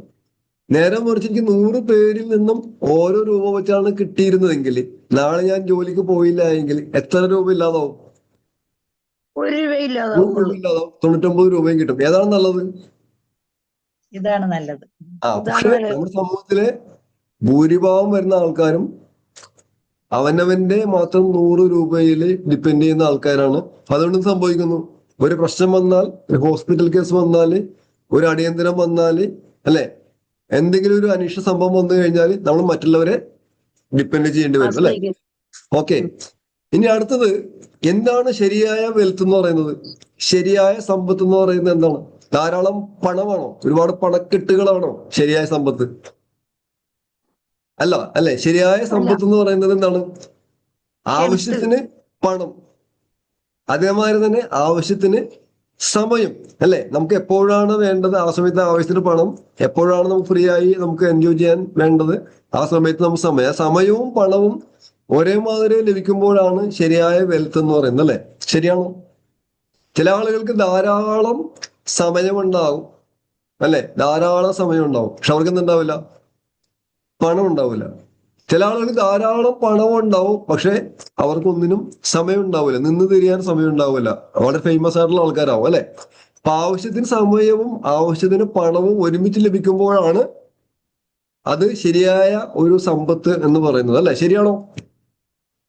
ഇപ്പൊ പല ഡോക്ടേഴ്സ് ഉണ്ടാവും, എഞ്ചിനീയേഴ്സ് ഉണ്ടാവും, അല്ലെ? അവരെ സംബന്ധിച്ച് ഫുൾ ടൈം ബിസിയാണ്. സമയത്ത് കഴിക്കാൻ അവർക്ക് നേരമില്ല, അല്ലെങ്കിൽ അവർക്ക് ഫാമിലിയോടൊപ്പം ചെലവഴിക്കാൻ സമയമില്ല. അങ്ങനെയുള്ള ആൾക്കാരുണ്ട്, അല്ലാതെ കാണാം. പക്ഷെ ഇവിടെ എക്സാമ്പിൾ പറഞ്ഞാണ്. അപ്പോൾ ആവശ്യത്തിന് പണവും ആവശ്യത്തിന് സമയവും ഒരുമിച്ച് ചേരുമ്പോഴാണ് അത് ശരിയായ വെൽത്ത് എന്ന് പറയുന്നത്, അല്ലെ? ശരിയാണോ? നെറ്റ്വർക്ക് മാർക്കറ്റിംഗ് നല്ല രീതിയിൽ കുറച്ചു കാലം പ്രവർത്തിച്ചു കഴിഞ്ഞാൽ നമുക്ക് ഏർലി റിട്ടയർമെന്റ് ലഭിക്കും എന്ന് പറയുന്നുണ്ട്. ശരിയാണ്. നേരത്തെ നമുക്ക് വേണമെങ്കിൽ റിട്ടയർ ചെയ്യാം. റിട്ടയർ ചെയ്താലും നമ്മുടെ വരുമാനം നമ്മളെ ഫോളോ ചെയ്തുകൊണ്ടിരിക്കും, അല്ലെ? ശരിയാണോ? അപ്പൊ അങ്ങനെ ആവശ്യത്തിന് പണവും നമുക്ക് ഉണ്ടാവും, ആവശ്യത്തിന് സമയവും ഉണ്ടാവും, നമുക്ക് റിലാക്സ് ചെയ്യാൻ സാധിക്കും. അത്തരത്തിലുള്ള ഒരു അവസരത്തിന് വേണ്ടിയാണ്, അത്തരത്തിലുള്ള ഒരു സമയത്തിന് വേണ്ടിയാണ് നമ്മൾ ആദ്യ കാലങ്ങളിൽ ഹാർഡ് വർക്ക് ചെയ്യുന്നത്. അങ്ങനെ ഒരു തത്വമുണ്ട്. അതായത് പറയുന്നത് പെട്ടെന്ന് ഓർമ്മ വരുന്നില്ല, ഞാൻ എന്റെ മനസ്സിലേക്ക് വന്നത്. അതായത് തുടക്കകാലത്ത് നമ്മൾ എടുക്കുന്ന അധ്വാനത്തിന് benefits from earlier hard work. ഇപ്പോൾ ഓർമ്മ വന്നു, benefits from earlier hard work. തുടക്കത്തിൽ എടുക്കുന്ന അധ്വാനത്തിന് പിന്നീട് പ്രവർത്തിക്കാൻ പറ്റാത്ത സാഹചര്യത്തിൽ നമുക്ക് വരുമാനം ലഭിക്കുന്നു. ഇനി അടുത്ത പ്രധാനപ്പെട്ട തത്വം, ഇതും സ്ക്രീൻഷോട്ട് എടുക്കാം, ഇതും പോൾ ഗെറ്റി പറയുന്നു. എന്താണ്? ഞാൻ നേരത്തെ പറഞ്ഞ വാക്കുകളുമായിട്ട് ബന്ധമുള്ളതാണ്. If you want to get rich, just find someone making lots of money and do what he doing. ഇതും പോൾ ഗെറ്റി, ഓയിൽ മില്ലിനിയർ ആയിട്ടുള്ള പോൾ ഗെറ്റി പറഞ്ഞാണ്. എന്താണ്? നിങ്ങൾക്ക് റിച്ച് ആകാൻ താല്പര്യമുണ്ടെങ്കിൽ, പണക്കാരനാകാൻ താല്പര്യമുണ്ടെങ്കിൽ, നിങ്ങൾ കോടീശ്വരനാകാൻ താല്പര്യമുണ്ടെങ്കിൽ, കോടീശ്വരന്മാരായ ആൾക്കാർ എന്താണോ ചെയ്യുന്നത്, എന്താണോ പറയുന്നത്, അത് മാത്രം കേൾക്കുക, അത് മാത്രം ചെയ്യുക, അവരെ മാത്രം ഫോളോ ചെയ്തും പോൾ ഗെറ്റി പറയുന്ന ഒരു മഹത് വചനമാണ്, അല്ലെ? പക്ഷെ നിർഭാഗ്യവശാലി നമ്മുടെ നാട്ടിലെ ഭൂരിഭാഗം വരുന്ന ആൾക്കാരും ഇന്ന് ഫോളോ ചെയ്തുകൊണ്ടിരിക്കുന്നത് ഒരിക്കലും രക്ഷപ്പെടാത്ത, അല്ലെ, ചില ആശയങ്ങളിൽ ഒതുങ്ങി ജീവിക്കുന്നവരാണ്. രക്ഷപ്പെടില്ല എന്ന് ഉറപ്പായ മാർഗങ്ങൾ അന്ധമായി ഫോളോ ചെയ്യുന്ന ആൾക്കാരാണ്. ഞാൻ മോദിക്കയിൽ വരുന്നതിന് മുമ്പ് ഓട്ടോ ഓടിച്ചിട്ടുണ്ട്, ഞാൻ ഡ്രൈവറായിട്ട് ജോലി നോക്കിയിട്ടുണ്ട്, പല ജോലി ചെയ്തിട്ടുണ്ട്. പക്ഷെ ആ ജോലിയും ചെയ്ത് രക്ഷപ്പെട്ട ആൾക്കാരില്ല. ഇന്നും ഞാൻ മോദിക്ക തുടങ്ങിയപ്പോൾ എന്നോടൊപ്പം ഉണ്ടായിരുന്ന പല കൂട്ടുകാരും, അവരെല്ലാം ഞാൻ മോദിക്കയിൽ പരിചയപ്പെടുത്തി, മോദിക്കയിലേക്ക് ക്ഷണിച്ചു. പക്ഷെ അവരൊന്നും ഇതിനോടൊപ്പം പ്രവർത്തിക്കാൻ തയ്യാറായില്ല. പക്ഷെ അവരിന്നും വെറും ഓർഡിനറി ആയിട്ട് ലൈഫിൽ പോകുമ്പോൾ ദൈവാനുഗ്രഹത്താൽ എനിക്ക് ഒരുപാട് മാറ്റങ്ങൾ വരുത്താൻ കഴിഞ്ഞു. എന്തുകൊണ്ടാണ്? നെറ്റ്വർക്ക് മാർക്കറ്റിംഗ് എന്ന് പറയുന്ന മനോഹരമായ സിസ്റ്റം കേട്ടു, മനസ്സിലാക്കി, അതിൽ വിജയിച്ച ആൾക്കാരെ കേട്ടു, അവരെ ഫോളോ ചെയ്തു, അവർ ആയിരിക്കുന്ന സ്ഥലങ്ങളിൽ ചെന്നു. പിന്നെ അതിനോടൊപ്പം ദൈവത്തിന്റെ അനുഗ്രഹം, നല്ലവരായ നിങ്ങളെ പോലെ ടീംമേറ്റ്സിന്റെ സപ്പോർട്ട്, കമ്പനി സിസ്റ്റം, മാനേജ്മെന്റ്, ഇതെല്ലാം ചേർന്നപ്പോൾ അവിടെ അത്ഭുതങ്ങൾ സംഭവിച്ചു, അല്ലെ? അപ്പൊ ഇവിടെ എന്താ വേണ്ടത്? ഇത് എഴുതി വെക്കേണ്ട, സ്ക്രീൻഷോട്ട് എടുക്കേണ്ട ഒരു വാചകമാണ്. കോടീശ്വരനാകാൻ താല്പര്യമുണ്ടെങ്കിൽ കോടീശ്വരനെ അനുകരിക്കുക. ഓക്കെ, കേട്ടില്ലേ? വായിച്ചില്ലേ? ഓക്കെ, അടുത്തതിലേക്ക് പോവാം. ഇനി അടുത്തത് നമ്മുടെ മെമ്മറി ലോഗറുമായിട്ട് ബന്ധപ്പെട്ട 3-4 പോയിന്റ്സ് കൂടെ പറഞ്ഞിട്ട് നമുക്ക് ക്ലോസ് ചെയ്യാം. അതിൽ പറയുന്നത് നമുക്ക് വേണ്ടത് ഒരു നല്ലൊരു ലിസ്റ്റാണ്, അല്ലെ? അത് നമ്മൾ ഒരു പക്ഷേ മോദി കെയറിൽ ജോയിൻ ചെയ്ത് 1 വർഷമാകാം, 2 വർഷമാകാം, 3 വർഷമാകാം, അതൊന്നും ഇവിടെ ഒരു വിഷയമേ ഇല്ല, അല്ലെ? ഇന്ന് നമ്മൾ എന്ത് ചെയ്യുന്നു എന്നുള്ള റിസൾട്ടാണ് നാളത്തെ ഭാവി നമ്മളെ കാത്തിരിക്കുന്നത്. കാരണം ഇന്നും നെറ്റ്വർക്ക് മാർക്കറ്റിംഗ് എന്ന് പറയുന്ന ഒരു ഓപ്പർച്യൂണിറ്റി, ഡയറക്ട് സെല്ലിംഗ് എന്ന് പറയുന്ന ഓപ്പർച്യൂണിറ്റി ഇന്ത്യയിൽ ഇന്നും ശൈശവ ദശയിലാണ്. ശൈശവ കറക്റ്റാണ് ഞാൻ പറഞ്ഞ വാക്ക്. ശൈശവ എന്താണ് മേഡം? ശൈശവാവസ്ഥയിലാണ്. കാരണം എന്താണ്? 30 വർഷമായിട്ടുള്ള ഇപ്പോഴും കാര്യമായ പക്വത ഒന്നും വന്നിട്ടില്ല, അല്ലെ? 30 വയസ്സിൽ നിന്നും വലിയ പക്വത ഒന്നും വന്നിട്ടുണ്ടാവില്ല. ശരിയായ മോദി കെയർ പ്രവർത്തകർ ഇപ്പോഴും അകത്തല്ല, അവർ പുറത്താണ്, അല്ലെ? ഇപ്പോഴും ശരിക്കും പറയാൻ അൺടാപ്ഡ് മാർക്കറ്റാണ്. മറ്റു രാജ്യങ്ങളിലെ ജനസംഖ്യയും അവിടെ നടക്കുന്ന ബിസിനസ് ടേൺ ഓവർ ഒക്കെ നോക്കിക്കഴിഞ്ഞാൽ ഇവിടെ ഒന്നും ആയിട്ടില്ല. ബിസിനസ് തുടങ്ങാൻ പോകുന്നേ ഉള്ളൂ. കാരണം നമുക്ക് ആസാദി ഉൽപ്പന്നങ്ങൾ വരാൻ പോകുന്നു, ബിസ്ക്കറ്റ്സ് വരാൻ പോകുന്നു, ആട്ടപ്പൊടി വരാൻ പോകുന്നു, അതേമാതിരിയുള്ള നിരവധിയായ ആസാദി ഉൽപ്പന്നങ്ങളൊക്കെ വരാൻ പോകുന്നു അല്ലെ, എന്തെല്ലാം അത്ഭുതങ്ങൾ ഇനി വരാൻ പോകുന്നു. അപ്പോൾ ഇവിടെ ഒന്നും തുടങ്ങിയിട്ടില്ല. നമ്മളാണ് മുൻപേ പോകുന്ന പക്ഷികൾ. നമ്മളാണ് കുറച്ചെങ്കിലും കാര്യങ്ങൾ മനസ്സിലാക്കിയത്. ഇതൊന്നും മനസ്സിലാക്കാത്ത ലക്ഷക്കണക്കിന് കോടിക്കുന്ന ആൾക്കാരെ പുറത്തുണ്ട്. അവരെല്ലാം ഇനി സ്റ്റാർട്ട് ചെയ്യും അല്ലെ. അവരെല്ലാവരും ഇന്ന് മോദിക്കാരെ പോലെയുള്ള നല്ല കമ്പനികളിൽ ബിസിനസ് ആരംഭിക്കും. കാരണം അത് മനസ്സിലാക്കിയിട്ടാണ് നമ്മൾ സമീർ മോദി സാർ കോടികൾ ഇൻവെസ്റ്റ് ചെയ്തിട്ടുള്ളത്. മണ്ടനായിട്ടല്ല, വേൾഡ് വൈഡ് ആയിട്ട് വളരെ വിജയകരമായിട്ട് നടന്നു വരുന്ന ഒരു പ്രസ്ഥാനത്തിന്റെ സാധ്യത മനസ്സിലാക്കിയിട്ടാണ് അദ്ദേഹം കോടികൾ ഇൻവെസ്റ്റ് ചെയ്തിട്ടുള്ളത്. നമ്മുടെ ഡൽഹിയിൽ അല്ലെ, ഓട്ടോറിക്ഷ പിടിച്ച് പോകേണ്ട വലിപ്പത്തിലാണ് അദ്ദേഹം ഒരു വെയർ ഹൗസ് തയ്യാറാക്കിയിട്ടുള്ളത്. അതിന് വീഡിയോ അത്ര പേര് കണ്ടിട്ടുണ്ട് അല്ലെ. മീറ്ററുകളോളം വല്ല വലിയൊരു ഗോഡൗൺ ആണ് ഉൽപ്പന്നങ്ങൾ ജനങ്ങളിലേക്ക് എത്തിക്കാൻ, കൃത്യമായിട്ട് എത്തിക്കാനായിട്ട് കമ്പനി തയ്യാറാക്കിയിട്ടുള്ളത്. കോടികളാണ് മുടക്കിയിട്ടുള്ളത്. ശരിയാണോ? എന്തുകൊണ്ടാണ്? ബിസിനസിന്റെ സാധ്യത മനസ്സിലാക്കിയിട്ടാണ്. കേൾക്കണ്ടല്ലോ അല്ലെ? ഹലോ, കേൾക്കുന്നുണ്ട്. ഓക്കെ. ഇനിയും ധാരാളം ആളുകൾ മോദി കെയർ എന്ന് പറയുന്ന സിസ്റ്റത്തിൽ ജോയിൻ ചെയ്യാനുണ്ട്. അവരെല്ലാവരും ജോയിൻ ചെയ്യും. ഒരുപക്ഷെ അവർ നിങ്ങളുടെ മക്കളായിരിക്കാം, മക്കളുടെ കൂട്ടുകാരായിരിക്കാം, അല്ലെങ്കിൽ ഇന്ന് മനസ്സിലാക്കാത്ത ആൾക്കാരായിരിക്കും. ഇവരെല്ലാം വന്ന് ജോയിൻ ചെയ്യുന്ന ആരുടെ കൂടെ ആയിരിക്കും? മോദി കെയറിൽ സജീവമായിട്ട് പ്രവർത്തിച്ചുകൊണ്ടിരിക്കുന്ന, പോസിറ്റീവ് മൈൻഡുള്ള, പ്രോഗ്രാമുകളിൽ പങ്കെടുക്കുന്ന, എനർജിയുള്ള, സ്റ്റാമിനയുള്ള, ഉത്സാഹമുള്ള, പാഷനേറ്റ് ആയിട്ടുള്ള അല്ലെ, ഡെഡിക്കേറ്റഡ് ആയിട്ടുള്ള, കൺസിസ്റ്റൻസി ഉള്ള ആളുകളോടൊപ്പം ആയിരിക്കും അവർ ജോയിൻ ചെയ്യുന്നത്. അവരെല്ലാവരും ജോയിൻ ചെയ്യും ഉറപ്പായിട്ടും. പക്ഷെ അവർ ജോയിൻ ചെയ്യുമ്പോൾ നമ്മൾ ഇവിടെ എങ്ങനെ ഉണ്ടായിരിക്കണം? ഡെഡായ അവസ്ഥയിലായിരിക്കണോ, ആക്റ്റീവായ അവസ്ഥയിലായിരിക്കണോ, ഒരു വിന്നറായിട്ടുള്ള അവസ്ഥയിലായിരിക്കണോ? ഇവരെല്ലാവരും ജോയിൻ ചെയ്യും. ഇവരെല്ലാവരും വിജയിക്കണമെന്നത് താല്പര്യമുള്ള എല്ലാവരും വരും. അപ്പൊ അത്തരത്തിലുള്ള ഒരു അവസ്ഥയിൽ പോസിറ്റീവായിട്ട് നമ്മൾ ഉണ്ടായിരിക്കണം. കാരണം നെറ്റ്വർക്ക് മാർക്കറ്റിംഗ് ഇവിടെ ഒന്നും ആയിട്ടില്ല. അപ്പൊ അതുകൊണ്ട് ഇന്നലെ വരെ എന്തായിരുന്നു, എന്ന് ജോയിൻ ചെയ്തു എന്നുള്ള വിഷയമല്ല. കാരണം നമുക്ക് ഒരുപാട് കാര്യങ്ങൾ അറിയാം. സപ്ലിമെന്റ്സിനെ പറ്റി അറിയാം, വെൽനെസിനെ പറ്റി അറിയാം, ക്വാളിറ്റിയെ പറ്റി അറിയാം അല്ലെ. നമുക്ക് TFM എന്താണെന്ന് നമുക്കറിയാം അല്ലെ. എന്താണ് ഒരു എണ്ണയുടെ ബോയിലിംഗ് പോയിന്റ് എന്താണെന്ന് അറിയാം, സ്മോക്ക് പോയിന്റ് എന്താണെന്ന് അറിയാം അല്ലെ, അല്ലെങ്കിൽ തിളതയിൽ എന്താണെന്ന് അറിയാം. ശരിയാണോ? മാർക്കറ്റിൽ ഉൽപ്പന്നങ്ങളുടെ നിലവാരം എന്താണെന്ന് നമുക്കറിയാം. പരസ്യങ്ങളുടെ അല്ലെ, പരസ്യങ്ങൾ തട്ടിപ്പ് നമുക്ക് എന്താണെന്ന് അറിയാം. ഇടനിലക്കാരുടെ ചൂഷണം എന്താണെന്ന് നമുക്കറിയാം. ഇടനിലക്കാരിലൂടെ നഷ്ടപ്പെട്ടുകൊണ്ടിരിക്കുന്ന പണത്തെ പറ്റി നമ്മൾ ബോധവാന്മാരായി. ശരിയാണോ? ലോയൽറ്റി നമുക്കറിയാം, ലോയൽറ്റി പ്ലസ് നമുക്കറിയാം, റീപർച്ചേസ് പ്രോഗ്രാം നമുക്കറിയാം, റീറ്റെയിൽ ബെനിഫിറ്റ് നമുക്കറിയാം, എന്താണ് ടീം വർക്ക് നമുക്കറിയാം അല്ലെ, എന്താണ് പാസീവ് ഇൻകം നമുക്കറിയാം. പോൾ ഗെറ്റി എന്നുള്ള പേര് നമുക്ക് കേട്ടിട്ടുണ്ട്, വാറൻ ബഫറ്റ് നമ്മൾ കേട്ടിട്ടുണ്ട്, റിച്ചാർഡ് ബ്രാൻസൺ നമുക്ക് കേട്ടിട്ടുണ്ട് അല്ലെ, റോബർട്ട് കിയോസാക്കിയുടെ ആശയം നമുക്ക് അറിയാം, ESB നമ്മൾ പഠിച്ചിട്ടുണ്ട്. ഇതെല്ലാം അറിയാത്ത, മനസ്സിലാക്കാത്ത ലക്ഷക്കണക്കിന് ആൾക്കാർ പുറത്തില്ലേ? Yes or no? ഹലോ, ഇതൊന്നെല്ലാം അറിയാത്ത ആൾക്കാർ ധാരാളം പുറത്താണ്. ഇവരെല്ലാം മനസ്സിലാക്കുമ്പോൾ, മനസ്സിലാക്കിയ ആൾക്കാർ നമ്മളെങ്ങനെ ഉണ്ടാവണം? വളരെ എക്സൈറ്റ്മെന്റോടുകൂടി അല്ലെ, ഒരു വിജയിയായിട്ട് പോസിറ്റീവ് മൈൻഡോടുകൂടി നമ്മൾ ഉണ്ടെങ്കിൽ ഇതെല്ലാം നമ്മളോടൊപ്പം വരും. ഫാസ്റ്റ് ആയിട്ട് പോകാം. നമുക്ക് ലിസ്റ്റ് ഉണ്ടാക്കണം, മെമ്മറി ജോക്ക് റീഫ്രഷ് ചെയ്യണം, പുതിയതായിട്ട് ലിസ്റ്റ് ഉണ്ടാക്കണം. അതിൽ ഒരിക്കലും മുൻവിധി പാടില്ല, പ്രീ ജഡ്ജിങ് പാടില്ല. മിനിമം 100 പേരെങ്കിലും ഉണ്ടായിരിക്കണം. ഇത് 100 എന്ന് പറയുന്നൊരു മാജിക് നമ്പർ ആണ്. അത് പ്രൂവൺ ആണ്. മിനിമം ആണ് പറയുന്നത്.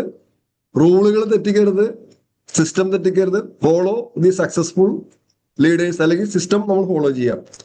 അതിൽ പ്രധാനമായിട്ടും പറയുന്നത് നമ്മൾ ഉദ്ദേശിച്ചല്ല. കാരണം നമ്മളൊക്കെ 50, 55, 60 എത്തിയ ആൾക്കാരാണ്. നോർമലി പറയുന്നത്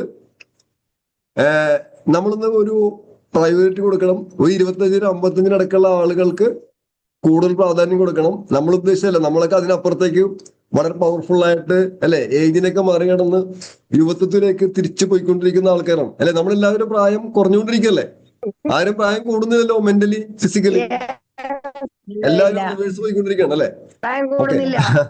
അപ്പൊ ഇവിടെ പറയുന്നത് 25-നും 55-നും ഇടയ്ക്ക് പ്രായമുള്ള ആളുകളെ കൂടുതൽ ഫോക്കസ് ചെയ്യുക.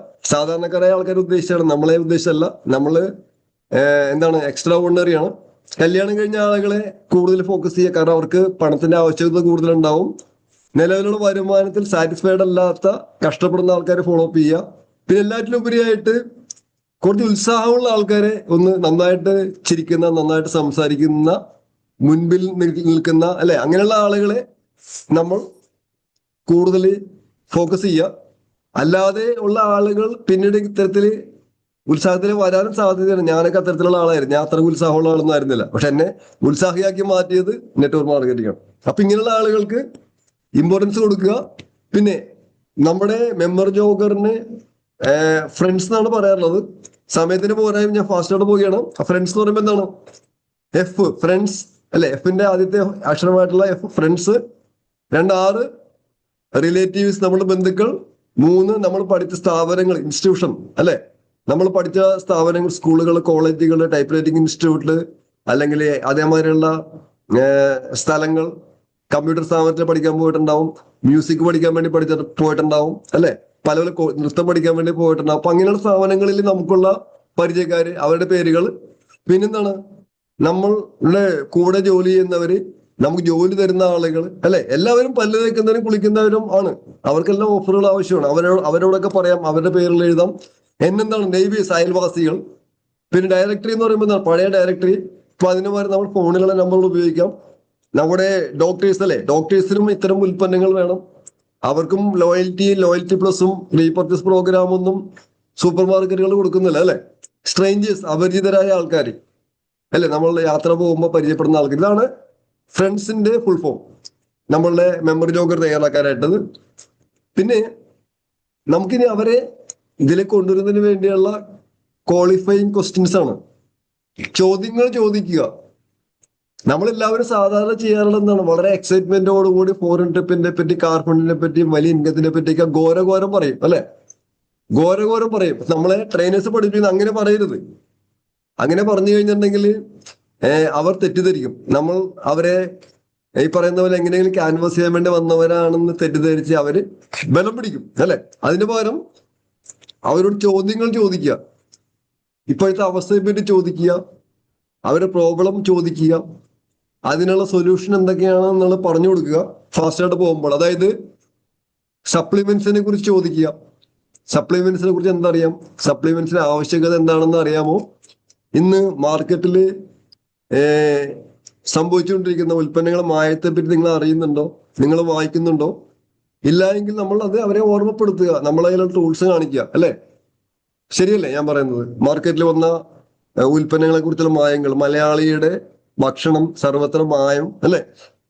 അപ്പൊ അതേമാതിരി തന്നെ നമ്മുടെ കറി മസാലകളിൽ വന്ന മായങ്ങളെ പറ്റിയുള്ള വാർത്തകൾ, eastern double holes kitchen treasures അല്ലെ, ഇതിലൊക്കെ ക്യാൻസറിന് കാരണമാവുന്ന എത്തിയോൺ അടങ്ങിയിരിക്കുന്ന വാർത്തകൾ, എണ്ണയിൽ വന്ന മായത്തെ പറ്റിയുള്ള വാർത്തകൾ, അങ്ങനെ ധാരാളം വാർത്തകൾ നമ്മുടെ കയ്യിലുണ്ട്. രോഗം വന്ന് മരിക്കുന്നതിനേക്കാൾ കൂടുതൽ ആളുകൾ മരിക്കുന്നത് രോഗത്തിന് വേണ്ടി കഴിക്കുന്ന മരുന്നുകൾ കൊണ്ടാണെന്ന് ഉള്ള വാർത്തകൾ. ശരിയാണോ? ലോകത്തിൽ ഏറ്റവും കൂടുതൽ മരുന്ന് കഴിക്കുന്നവർ മലയാളികളാണ് അല്ലെ. അതിനോടൊപ്പം ഈ കാലഘട്ടത്തിൽ സംഭവിച്ചുകൊണ്ടിരിക്കുന്ന കുഴഞ്ഞു വീണ് മരണങ്ങൾ അല്ലെ, ഹോസ്പിറ്റലുകളുടെ മെഡിക്കൽ ഷോപ്പുകളുടെ വർധനവ്, ഇതിനെല്ലാം കാരണം എന്താണ്? നല്ല ഉൽപ്പന്നങ്ങൾ, നല്ല ഭക്ഷ്യവസ്തുക്കൾ നമുക്ക് കിട്ടുന്നില്ല. അതിനെന്താണ് സൊല്യൂഷൻ? അവരോട് ചോദിക്കുക. അവരെന്ത് പറയും? അവർ ചോദിക്കുമ്പോൾ അതൊക്കെ വേറെ മാർഗമല്ല അല്ലെ. ഇതൊക്കെ അതിനിപ്പോ എന്താ മാർഗം? എല്ലാവരും കഴിക്കുന്നു, ഞങ്ങളും കഴിക്കുന്നു, എല്ലാവരും ഷോപ്പിൽ നിന്ന് വാങ്ങിക്കുന്നു, ഞങ്ങളും വാങ്ങിക്കുന്നു അല്ലെ. അവർക്കറിയില്ല. അപ്പൊ അവരോട് നമുക്ക് പറയാം, നമുക്ക് നല്ല ഉൽപ്പന്നങ്ങൾ കിട്ടുന്നതിനുള്ള അവസരമുണ്ട്, കെമിക്കൽ ഫ്രീ ആയിട്ടുള്ള ഉൽപ്പന്നങ്ങൾ കിട്ടുന്നതിനുള്ള അവസരമുണ്ട്, നമുക്ക് ഏത് ലാബിൽ വേണമെങ്കിലും ടെസ്റ്റ് ചെയ്യാം, അതിന് സർട്ടിഫിക്കറ്റ്സ് ഉണ്ട്. അപ്പോ അത് അവര് ആവശ്യമായിട്ട് മാറി. ആരാവശ്യമായിട്ട് മാറി? നമ്മുടെ അവരുടെയോ? അവരുടെ ആവശ്യമായിട്ട് മാറി അല്ലെ. നല്ല ഉൽപ്പന്നങ്ങൾ ഉപയോഗിക്കാൻ, അതും ഓഫറുകളിലൂടെ ഉപയോഗിക്കാം, ഡിസ്കൗണ്ടിലൂടെ ഉപയോഗിക്കാം, ബുദ്ധിപരമായ പർച്ചേസിലൂടെ നിങ്ങൾക്ക് പകുതി വിലയ്ക്ക് ലഭിക്കും അല്ലെ. ഇപ്പൊ അവരുടെ ആവശ്യമായി. നമ്മൾ ഫോറിൻ ട്രിപ്പിനെ പറ്റിയോ കാറിനെ പറ്റിയോ ലക്ഷങ്ങളെ പറ്റിയോ ഒന്നും പറഞ്ഞില്ല. നമ്മൾ ക്വസ്റ്റ്യൻസ് ചോദിച്ചു. അവരെ കൊണ്ട് തന്നെ ഇത് ഈ കാലഘട്ടത്തിന് ആവശ്യമാണെന്ന് അവരെ ബോധ്യപ്പെടുത്തി. കുഴഞ്ഞു വീണ മരണങ്ങൾ, ഹാർട്ട് അറ്റാക്ക് അല്ലെ, ഡയബറ്റീസ്, മറ്റുള്ള ജോയിന്റ് പെയിൻ, അതേമാതിരി ദഹന സംബന്ധമായ പ്രശ്നങ്ങൾ അല്ലെ, അങ്ങനെ അസുഖങ്ങളുടെ ഒരു നീണ്ട നിര തന്നെയുണ്ട് ഇപ്പോൾ. അപ്പൊ അതിനുള്ള സൊല്യൂഷൻ എന്ന രീതിയിൽ നമ്മൾ മായമില്ലാത്ത ഉൽപ്പന്നങ്ങൾ പറയാം. നമ്മൾ സപ്ലിമെന്റ്സുകൾ എങ്ങനെ നമ്മളെ ചെറുപ്പമാക്കുന്നു, എങ്ങനെ prevention is better than cure എന്നല്ലേ നല്ല ആശയം നമ്മൾ പറയുന്നു. പിന്നെ അതുകൂടാതെ അടുത്ത പോയിന്റ് എന്താണ്, നിലവില് ഒരു എക്സ്ട്രാ ഇൻകം ഉണ്ടാക്കേണ്ട ഒരു ആവശ്യകത അല്ലെ, അല്ലെങ്കിൽ ചോദിക്കാം, നിലവിലുള്ള ജോലിയെ ബാധിക്കാതെ ഇൻവെസ്റ്റ്മെന്റ് ഇല്ലാതെ ഒരു എക്സ്ട്രാ വരുമാനം ഉണ്ടാക്കുന്നതിനെ പറ്റി നിങ്ങളുടെ അഭിപ്രായം എന്താണെന്ന് ചോദിച്ചാല്, ഞങ്ങൾക്ക് അങ്ങനെയൊന്നും വേണ്ട, ഒറ്റ വരുമാനം മതി എന്നാണ് ഒരാൾ പറയുന്നതെങ്കിൽ അയാള് നമ്മുടെ ബിസിനസിന് പറ്റിയ ആളല്ല, അല്ലെ, അയാള് നമുക്ക് പറ്റിയ ആളല്ല. അപ്പൊ അതേസമയം അതെങ്ങനെയാണ് അത് എനിക്കറിയില്ല. അങ്ങനെ പറയുന്ന ആൾക്കാർക്ക് നമ്മൾ ഓപ്പർച്യൂണിറ്റി പരിചയപ്പെടുത്താം. പിന്നെന്താണ്, കൊറോണ സമയത്ത് അല്ലെ എന്താണ്, ബിസിനസ് നിയമങ്ങളെല്ലാം മാറി. എന്താണ് കാരണം? ലക്ഷങ്ങളും കോടികളും മുടക്കിയ പല ബിസിനസ്സുകളും തകർന്നടിഞ്ഞു. ശരിയാണോ? ശരിയാണെന്ന് ചോദിച്ചാൽ ശരിയല്ലെന്ന് ആരെങ്കിലും പറയൂ? പറയില്ല, അവരെ കൊണ്ട് തന്നെ ശരിയാണ്. പറയിപ്പിക്കണം അല്ലെ. എക്സാമ്പിൾ പറയാം, ട്രാവൽസുകൾ പലതും പൂട്ടി, ടെക്സ്റ്റൈൽ സെന്ററുകൾ അടച്ചിട്ടു അല്ലെ, ആരാധനാലയങ്ങൾ അടച്ചിട്ടു, സിനിമാ തിയേറ്ററുകൾ ഉണ്ടായിരുന്നില്ല, വലിയ വലിയ പ്രോഗ്രാമുകളിൽ കലാപരിപാടികളില്ല, കലാകാരന്മാർ പെരുവഴിയിലായി. ശരിയാണോ? ബിസിനസ് നിയമങ്ങളെല്ലാം മാറി. ശരിയല്ലേ? ശരിയാണ്. അപ്പൊ ഇത്തരത്തിലുള്ള സാഹചര്യത്തിൽ നമുക്ക് എന്ത് ചെയ്യേണ്ടി വരും? ഒരു സെക്കൻഡ് സോഴ്സ് ഓഫ് ഇൻകത്തിന് ആവശ്യകത ഇല്ലേ? ഇല്ലെന്ന് ആയാലും പറയോ? ഉണ്ടെന്ന് പറയും. അപ്പൊ അങ്ങനെയാണെങ്കിൽ ആ സമയത്ത് വളരെ അല്ലെ 10% വളർച്ച രേഖപ്പെടുത്തിയ ഒരു ആശയമുണ്ട്. ആശയത്തെ പറ്റി കേട്ടിട്ടുണ്ടെന്ന് ചോദിച്ചാൽ അവരെന്ന് പറയും കേട്ടിട്ടില്ല അല്ലെ. അപ്പൊ നമുക്ക് അവിടെ പറയാം, നമ്മളുടെ ഓപ്പർച്യൂണിറ്റി പറയാം, അതെ, നമ്മുടെ വാർത്തകൾ കാണിക്കാം, നമ്മുടെ ഏതാണ് മാതൃഭൂമിയിൽ പത്രത്തിൽ വന്ന വാർത്ത കാണിക്കാം. എന്താണ് ഡയറക്ട് സെല്ലിങ്ങിൽ എന്താണ് മേഡം, കേരളത്തിൽ മുന്നേറ്റം 10% വളർച്ച രേഖപ്പെടുത്തി അല്ലെ, ഡയറക്ട് സെല്ലിംഗ് മുന്നേറുന്നു എന്നുള്ള വാർത്ത നമ്മുടെ കയ്യിൽ വേണം, അതിനകത്ത് കാണിക്കാം. കൊറോണയുടെ പ്രതികൂല സാഹചര്യത്തിനിടയിലും 9.9% വളർച്ച രേഖപ്പെടുത്തി ഡയറക്ട് സെല്ലിംഗ് മുന്നേറി എന്നുള്ള വാർത്ത എത്ര പേരുടെ കയ്യിലുണ്ട്? ആ ഫോട്ടോ, അതിന്റെ ഫോട്ടോ കോപ്പി എന്തെങ്കിലും നിങ്ങളുടെ കയ്യിലുണ്ടോ? ഇല്ലെങ്കിൽ അയച്ചു തരാം. ഓക്കെ, വേണ്ടവരെ അറിയിക്കാം. പിന്നെ ടെക്നോളജി റൂൾസ് ദ വേൾഡ് അല്ലെ, കാലം മാറി. ഇപ്പൊ ടെക്നോളജിയാണ് കാലം ഭരിക്കുന്നത്. ടെക്നോളജിയുമായിട്ട് ബന്ധപ്പെട്ട് വരുമാനം ഉണ്ടാക്കാൻ പറ്റിയ എന്തെങ്കിലും അവസരം നിങ്ങൾക്ക് അറിയാമോ? നിങ്ങൾ ചെയ്യുന്നുണ്ടോ? ശരിയല്ലേ? വാട്സപ്പിലൂടെയും ഫേസ്ബുക്കിലൂടെയും ഇൻസ്റ്റാഗ്രാമിലൂടെയും ഒക്കെ ഇന്ന് നമുക്ക് ബിസിനസ് ചെയ്യാം അല്ലെ. നിയമങ്ങളെല്ലാം മാറി. ഫൈനൽ 2 സ്ലൈഡ് കൂടെ, അതായത് പാസീവ് ഇൻകം എന്താണെന്ന് അറിയാമോ അല്ലെ? What about the passive income? Passive income നിങ്ങൾക്ക് അറിയാം. മായമില്ലാത്ത ഉൽപ്പന്നങ്ങൾ ലഭിക്കുന്നതിനെ പറ്റി എന്താണ് നിങ്ങളുടെ അഭിപ്രായം? അത് മണി ബാക്ക് ഗ്യാരണ്ടിയോടുകൂടി വീട്ടിലേക്ക് ആവശ്യമായ ഉൽപ്പന്നങ്ങൾ വാങ്ങുമ്പോൾ നിങ്ങളുടെ ബാങ്കിലേക്ക് പൈസ വരുന്നതിനെ പറ്റി എന്താണ് അഭിപ്രായം? ഇതെല്ലാം ചോദിക്കാം അല്ലെ. പിന്നെന്താണ്, നല്ലൊരു ജീവിതം സ്ട്രെസ് ഫ്രീ ആയിട്ട്, ടെൻഷൻ ഫ്രീ ആയിട്ട് എങ്ങനെ ജീവിക്കാം അല്ലെ. നമ്മുടെ ഹാപ്പിനെസ് വർക്ക്ഷോപ്പിനെ പറ്റി പറയാം, മെഡിറ്റേഷൻ പ്രോഗ്രാമിനെ പറ്റി പറയാം, ടൂർ പ്രോഗ്രാമിനെ പറ്റി പറയാം അല്ലെ. പറയാൻ പാടില്ലേ? ഇവിടെ നമ്മൾ കഴിഞ്ഞ ദിവസം പഠിച്ച സജീവ് നായരുടെ ക്ലാസ്സിൽ പഠിച്ച ലിവിങ് ലോങ് ഡൈയിങ് ഷോർട്ട് അല്ലെ. കൂടുതൽ കാലം മരുന്നുകളില്ലാതെ ജീവിച്ച് ഒരു 100 വയസ്സ് വരെയൊക്കെ 100ാമത്തെ പിറന്നാൾ ആഘോഷിക്കുന്നതിനെ പറ്റി ചിന്തിച്ചിട്ടുണ്ടോ? നിങ്ങൾ 100ാമത്തെ പിറന്നാൾ എങ്ങനെ ആഘോഷിക്കും അല്ലെ? പ്ലാൻ ചെയ്തിട്ടുണ്ടോ? അത് പറയാം. ലിവിങ് ലോങ് ഡൈയിങ് ഷോർട്ട് അല്ലെ, ഒരു 100 വയസ്സ് വരെയൊക്കെ ജീവിക്കുന്നതിനെ ചിന്തിച്ചിട്ടുണ്ടോ? 67ാമത്തെ വയസ്സിൽ അല്ലെ, 67 വയസ്സുള്ള പയ്യൻ എന്ന് പറയുന്ന വീഡിയോ നിങ്ങൾ കണ്ടിട്ടുണ്ടോ? നിങ്ങൾക്കും വേണം അങ്ങനെയൊക്കെ ആകാം. പിന്നെന്താണ്, അപ്പോൾ വലിയ വലിയ കണക്കുകളെ പറ്റിയും ബിഗ് സ്റ്റേറ്റ്മെന്റിനെ പറ്റി ഒന്നും പറയാതെ കൊച്ചു കൊച്ചു ചോദ്യങ്ങൾ ചോദിക്കുക. ആ ചോദ്യങ്ങൾ ഉത്തരം അവരെ കൊണ്ട് തന്നെ പറയിപ്പിക്കുക. ചോദ്യങ്ങൾ തന്നെ ഉത്തരങ്ങളായിട്ട് മാറട്ടെ. അപ്പൊ എന്തായാലും നമ്മളുടെ പ്രോഗ്രാം ഇവിടെ അവസാനിക്കുന്നു. എല്ലാവർക്കും ഉപകാരപ്പെട്ടു എന്ന് വിചാരിക്കുന്നു. അപ്പോൾ ആരെങ്കിലും ഒരാൾ ഒന്ന് സംസാരിച്ചിട്ട് നമുക്ക് ക്ലോസ് ചെയ്യാം. അപ്പോൾ ഇത്തരത്തിലുള്ള പ്രോഗ്രാമുകൾ നമുക്ക് ഇനിയും ചെയ്യാം. പാർട്ടിസിപ്പേഷൻ കുറച്ചുകൂടി വേണ്ടിയിരുന്നു എനിക്ക് തോന്നി. അപ്പൊ പ്രോഗ്രാമിൽ പങ്കെടുത്ത് ഇത്ര നേരം സഹകരിച്ച എല്ലാവർക്കും പ്രത്യേക അഭിനന്ദനങ്ങൾ. Thank you. Over to you Treesa madam.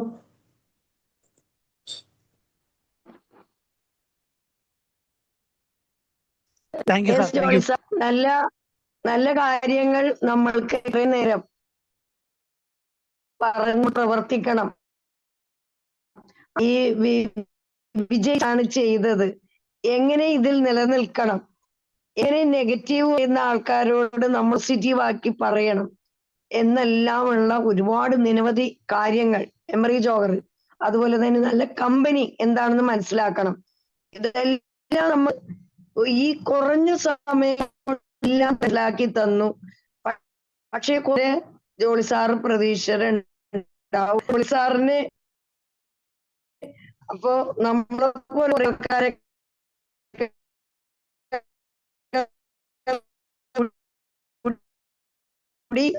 നമ്മൾ പഠിക്കുകയും നമ്മളെ ഇതിലോട്ട് വേണ്ടിയിട്ട് മറ്റുള്ളവരെയും ചെയ്യണം ഇന്നിന്റെ ആവശ്യകതയാണ്. ഇത്രയും ഞങ്ങളെയൊക്കെ ക്ഷമാപൂർവം പറഞ്ഞു തന്ന സാറിന് ഹൃദയത്തിന്റെ ഭാഷയിൽ നന്ദി പറയുന്നു. ആർക്കെങ്കിലും പറയാനുണ്ടെങ്കിൽ ഒരു വാക്ക് പറയാം. ഓക്കെ, ഒരു മിനിറ്റ് സംസാരിക്കാം, ക്ലോസ് ചെയ്യാം. ഇത്രയും കുറഞ്ഞ സമയത്തിനുള്ളിൽ ഇത്രയും എനർജി പോയിന്റുകൾ നമുക്ക് നൽകി നമ്മളെ ബിസിനസ് ചെയ്യാനും മറ്റുള്ള ആൾക്കാരെ ബിസിനസ്സിലേക്ക് കൊണ്ടുവരാനും വേണ്ട വഴികൾ പറഞ്ഞു തന്ന ജോളി സാറിന് ഇത്രയും കുറഞ്ഞ സമയത്തിനുള്ളിൽ വളരെയധികം വലിയൊരു അറിവാണ്, വലിയ ഒരാശയമാണ് നമുക്ക് കിട്ടിയത്. അത് നല്ല നല്ല എനർജി പോയിന്റ്സിലൂടെ തന്നെയാണ് അത് പകർന്നു തന്നത്. ഒരു ടാബ്ലറ്റ് രൂപത്തിൽ നമുക്ക് കിട്ടിക്കഴിഞ്ഞു. അത് വളരെ നല്ലൊരു ഉത്തേജകമാണ് നമുക്ക് കിട്ടിയിരിക്കുന്നത്. അതിലൂടെ നമുക്ക് ആൾക്കാരെ ചേർക്കാനും നമുക്ക് ഇതിനകത്ത് നന്നായി പ്രവർത്തിക്കാനുള്ള എനർജി തന്നെയാണ് സാറ് തന്നത്. Thank you sir, thank you all. Thank you. നിങ്ങളുടെ വാക്കുകൾ പ്രോത്സാഹനമാണ് എന്റെ ഒരു motivation. Thank you Rini madam, thank U Trisa madam. അപ്പൊ നമുക്ക് രാജുജിയുടെ കൂടി വാക്കൊന്ന് കേട്ടേക്കാം വേണമെങ്കിൽ. രാജുജി പെട്ടെന്ന് പറയാമോ, അത് ക്ലോസ് ചെയ്യാം. രാജു സാർ ഉണ്ടോ? എല്ലാവർക്കും സംസാരിക്കാനുള്ള സമയമില്ല. Jayamma madam, Jayamma madam unmute ചെയ്ത് സംസാരിക്കണ്ടോ? അല്ലെങ്കിൽ നമുക്ക് ക്ലോസ് ചെയ്യാം. ബിനു സാർ സംസാരിക്കണ്ടോ? മിസ്റ്റർ ബിനു പറയൂ. കേൾക്കുന്നുണ്ടോ? ഹലോ. ആ, കേൾക്കാം കേൾക്കാം. വളരെ നല്ല പ്രോഗ്രാം ആയിരുന്നു. കുറെ അറിവുകൾ പകർന്ന് കിട്ടി. അത് നമ്മൾ യൂട്ടിലൈസ് ചെയ്യുക. പിന്നെ ലീന മനോജിന്റെ വീഡിയോ ഞാൻ ഗ്രൂപ്പിലിട്ടിട്ടുണ്ട്, അതെല്ലാവരും ഒന്ന് കാണുക. Okay, thank you very much. Okay mister Binu, thank you. അപ്പൊ നമുക്ക് നമ്മളുടെ 11 പ്രോഗ്രാം ഗ്രാൻഡ് ആക്കണം. 11 പ്രോഗ്രാമിലേക്ക് എല്ലാവരും വരണം, ഗസ്റ്റ് ആയിട്ട് വരണം. അത്തരത്തിലുള്ള ഒരു പ്രോഗ്രാമിലാണ് ഞാനും പങ്കെടുത്തത്. അതെന്റെ ജീവിതത്തിൽ ഒരു വഴിത്തിരിവായിരുന്നു. അത്തരത്തിലുള്ള വഴിത്തിരിവ് ഇനിയും ഒരുപാട് ആൾക്കാർക്ക് ഉണ്ടാക്കാനായിട്ട് സാധിക്കണം. അപ്പൊ എല്ലാവരും പുതിയ ആൾക്കാരെ നിർബന്ധമായിട്ടും വിളിക്കുക. മറ്റന്നാള് MLC-യിൽ ബുധനാഴ്ച 11 മണിക്ക് MLC-യിൽ നമ്മളെല്ലാവരും ഉണ്ടാവും. ടിക്കറ്റൊക്കെ അവിടെ കൊണ്ടുവരാൻ എല്ലാവരും അതിലേക്ക് ക്ഷണിക്കുന്നു. അപ്പൊ നമുക്ക് വൈൻഡപ്പ് ചെയ്യാം. സമയം 9:07 വൈകിയതിന് ക്ഷമിക്കുക. കാരണം ഈ പ്രധാനപ്പെട്ട പോയിന്റ്സ് ആയതുകൊണ്ടാണ്, അത് കംപ്ലീറ്റ് ചെയ്യാൻ വേണ്ടിയാണ്. Okay, thank you sir. Anjali, thank you. Okay, thank you, bye, good night. ഞാൻ 12 ടിക്കറ്റ് ഞങ്ങൾ എടുക്കുന്നത്. Okay, thank you sir. Okay, thank you, bye. Thank you Prasanna madam, thank U.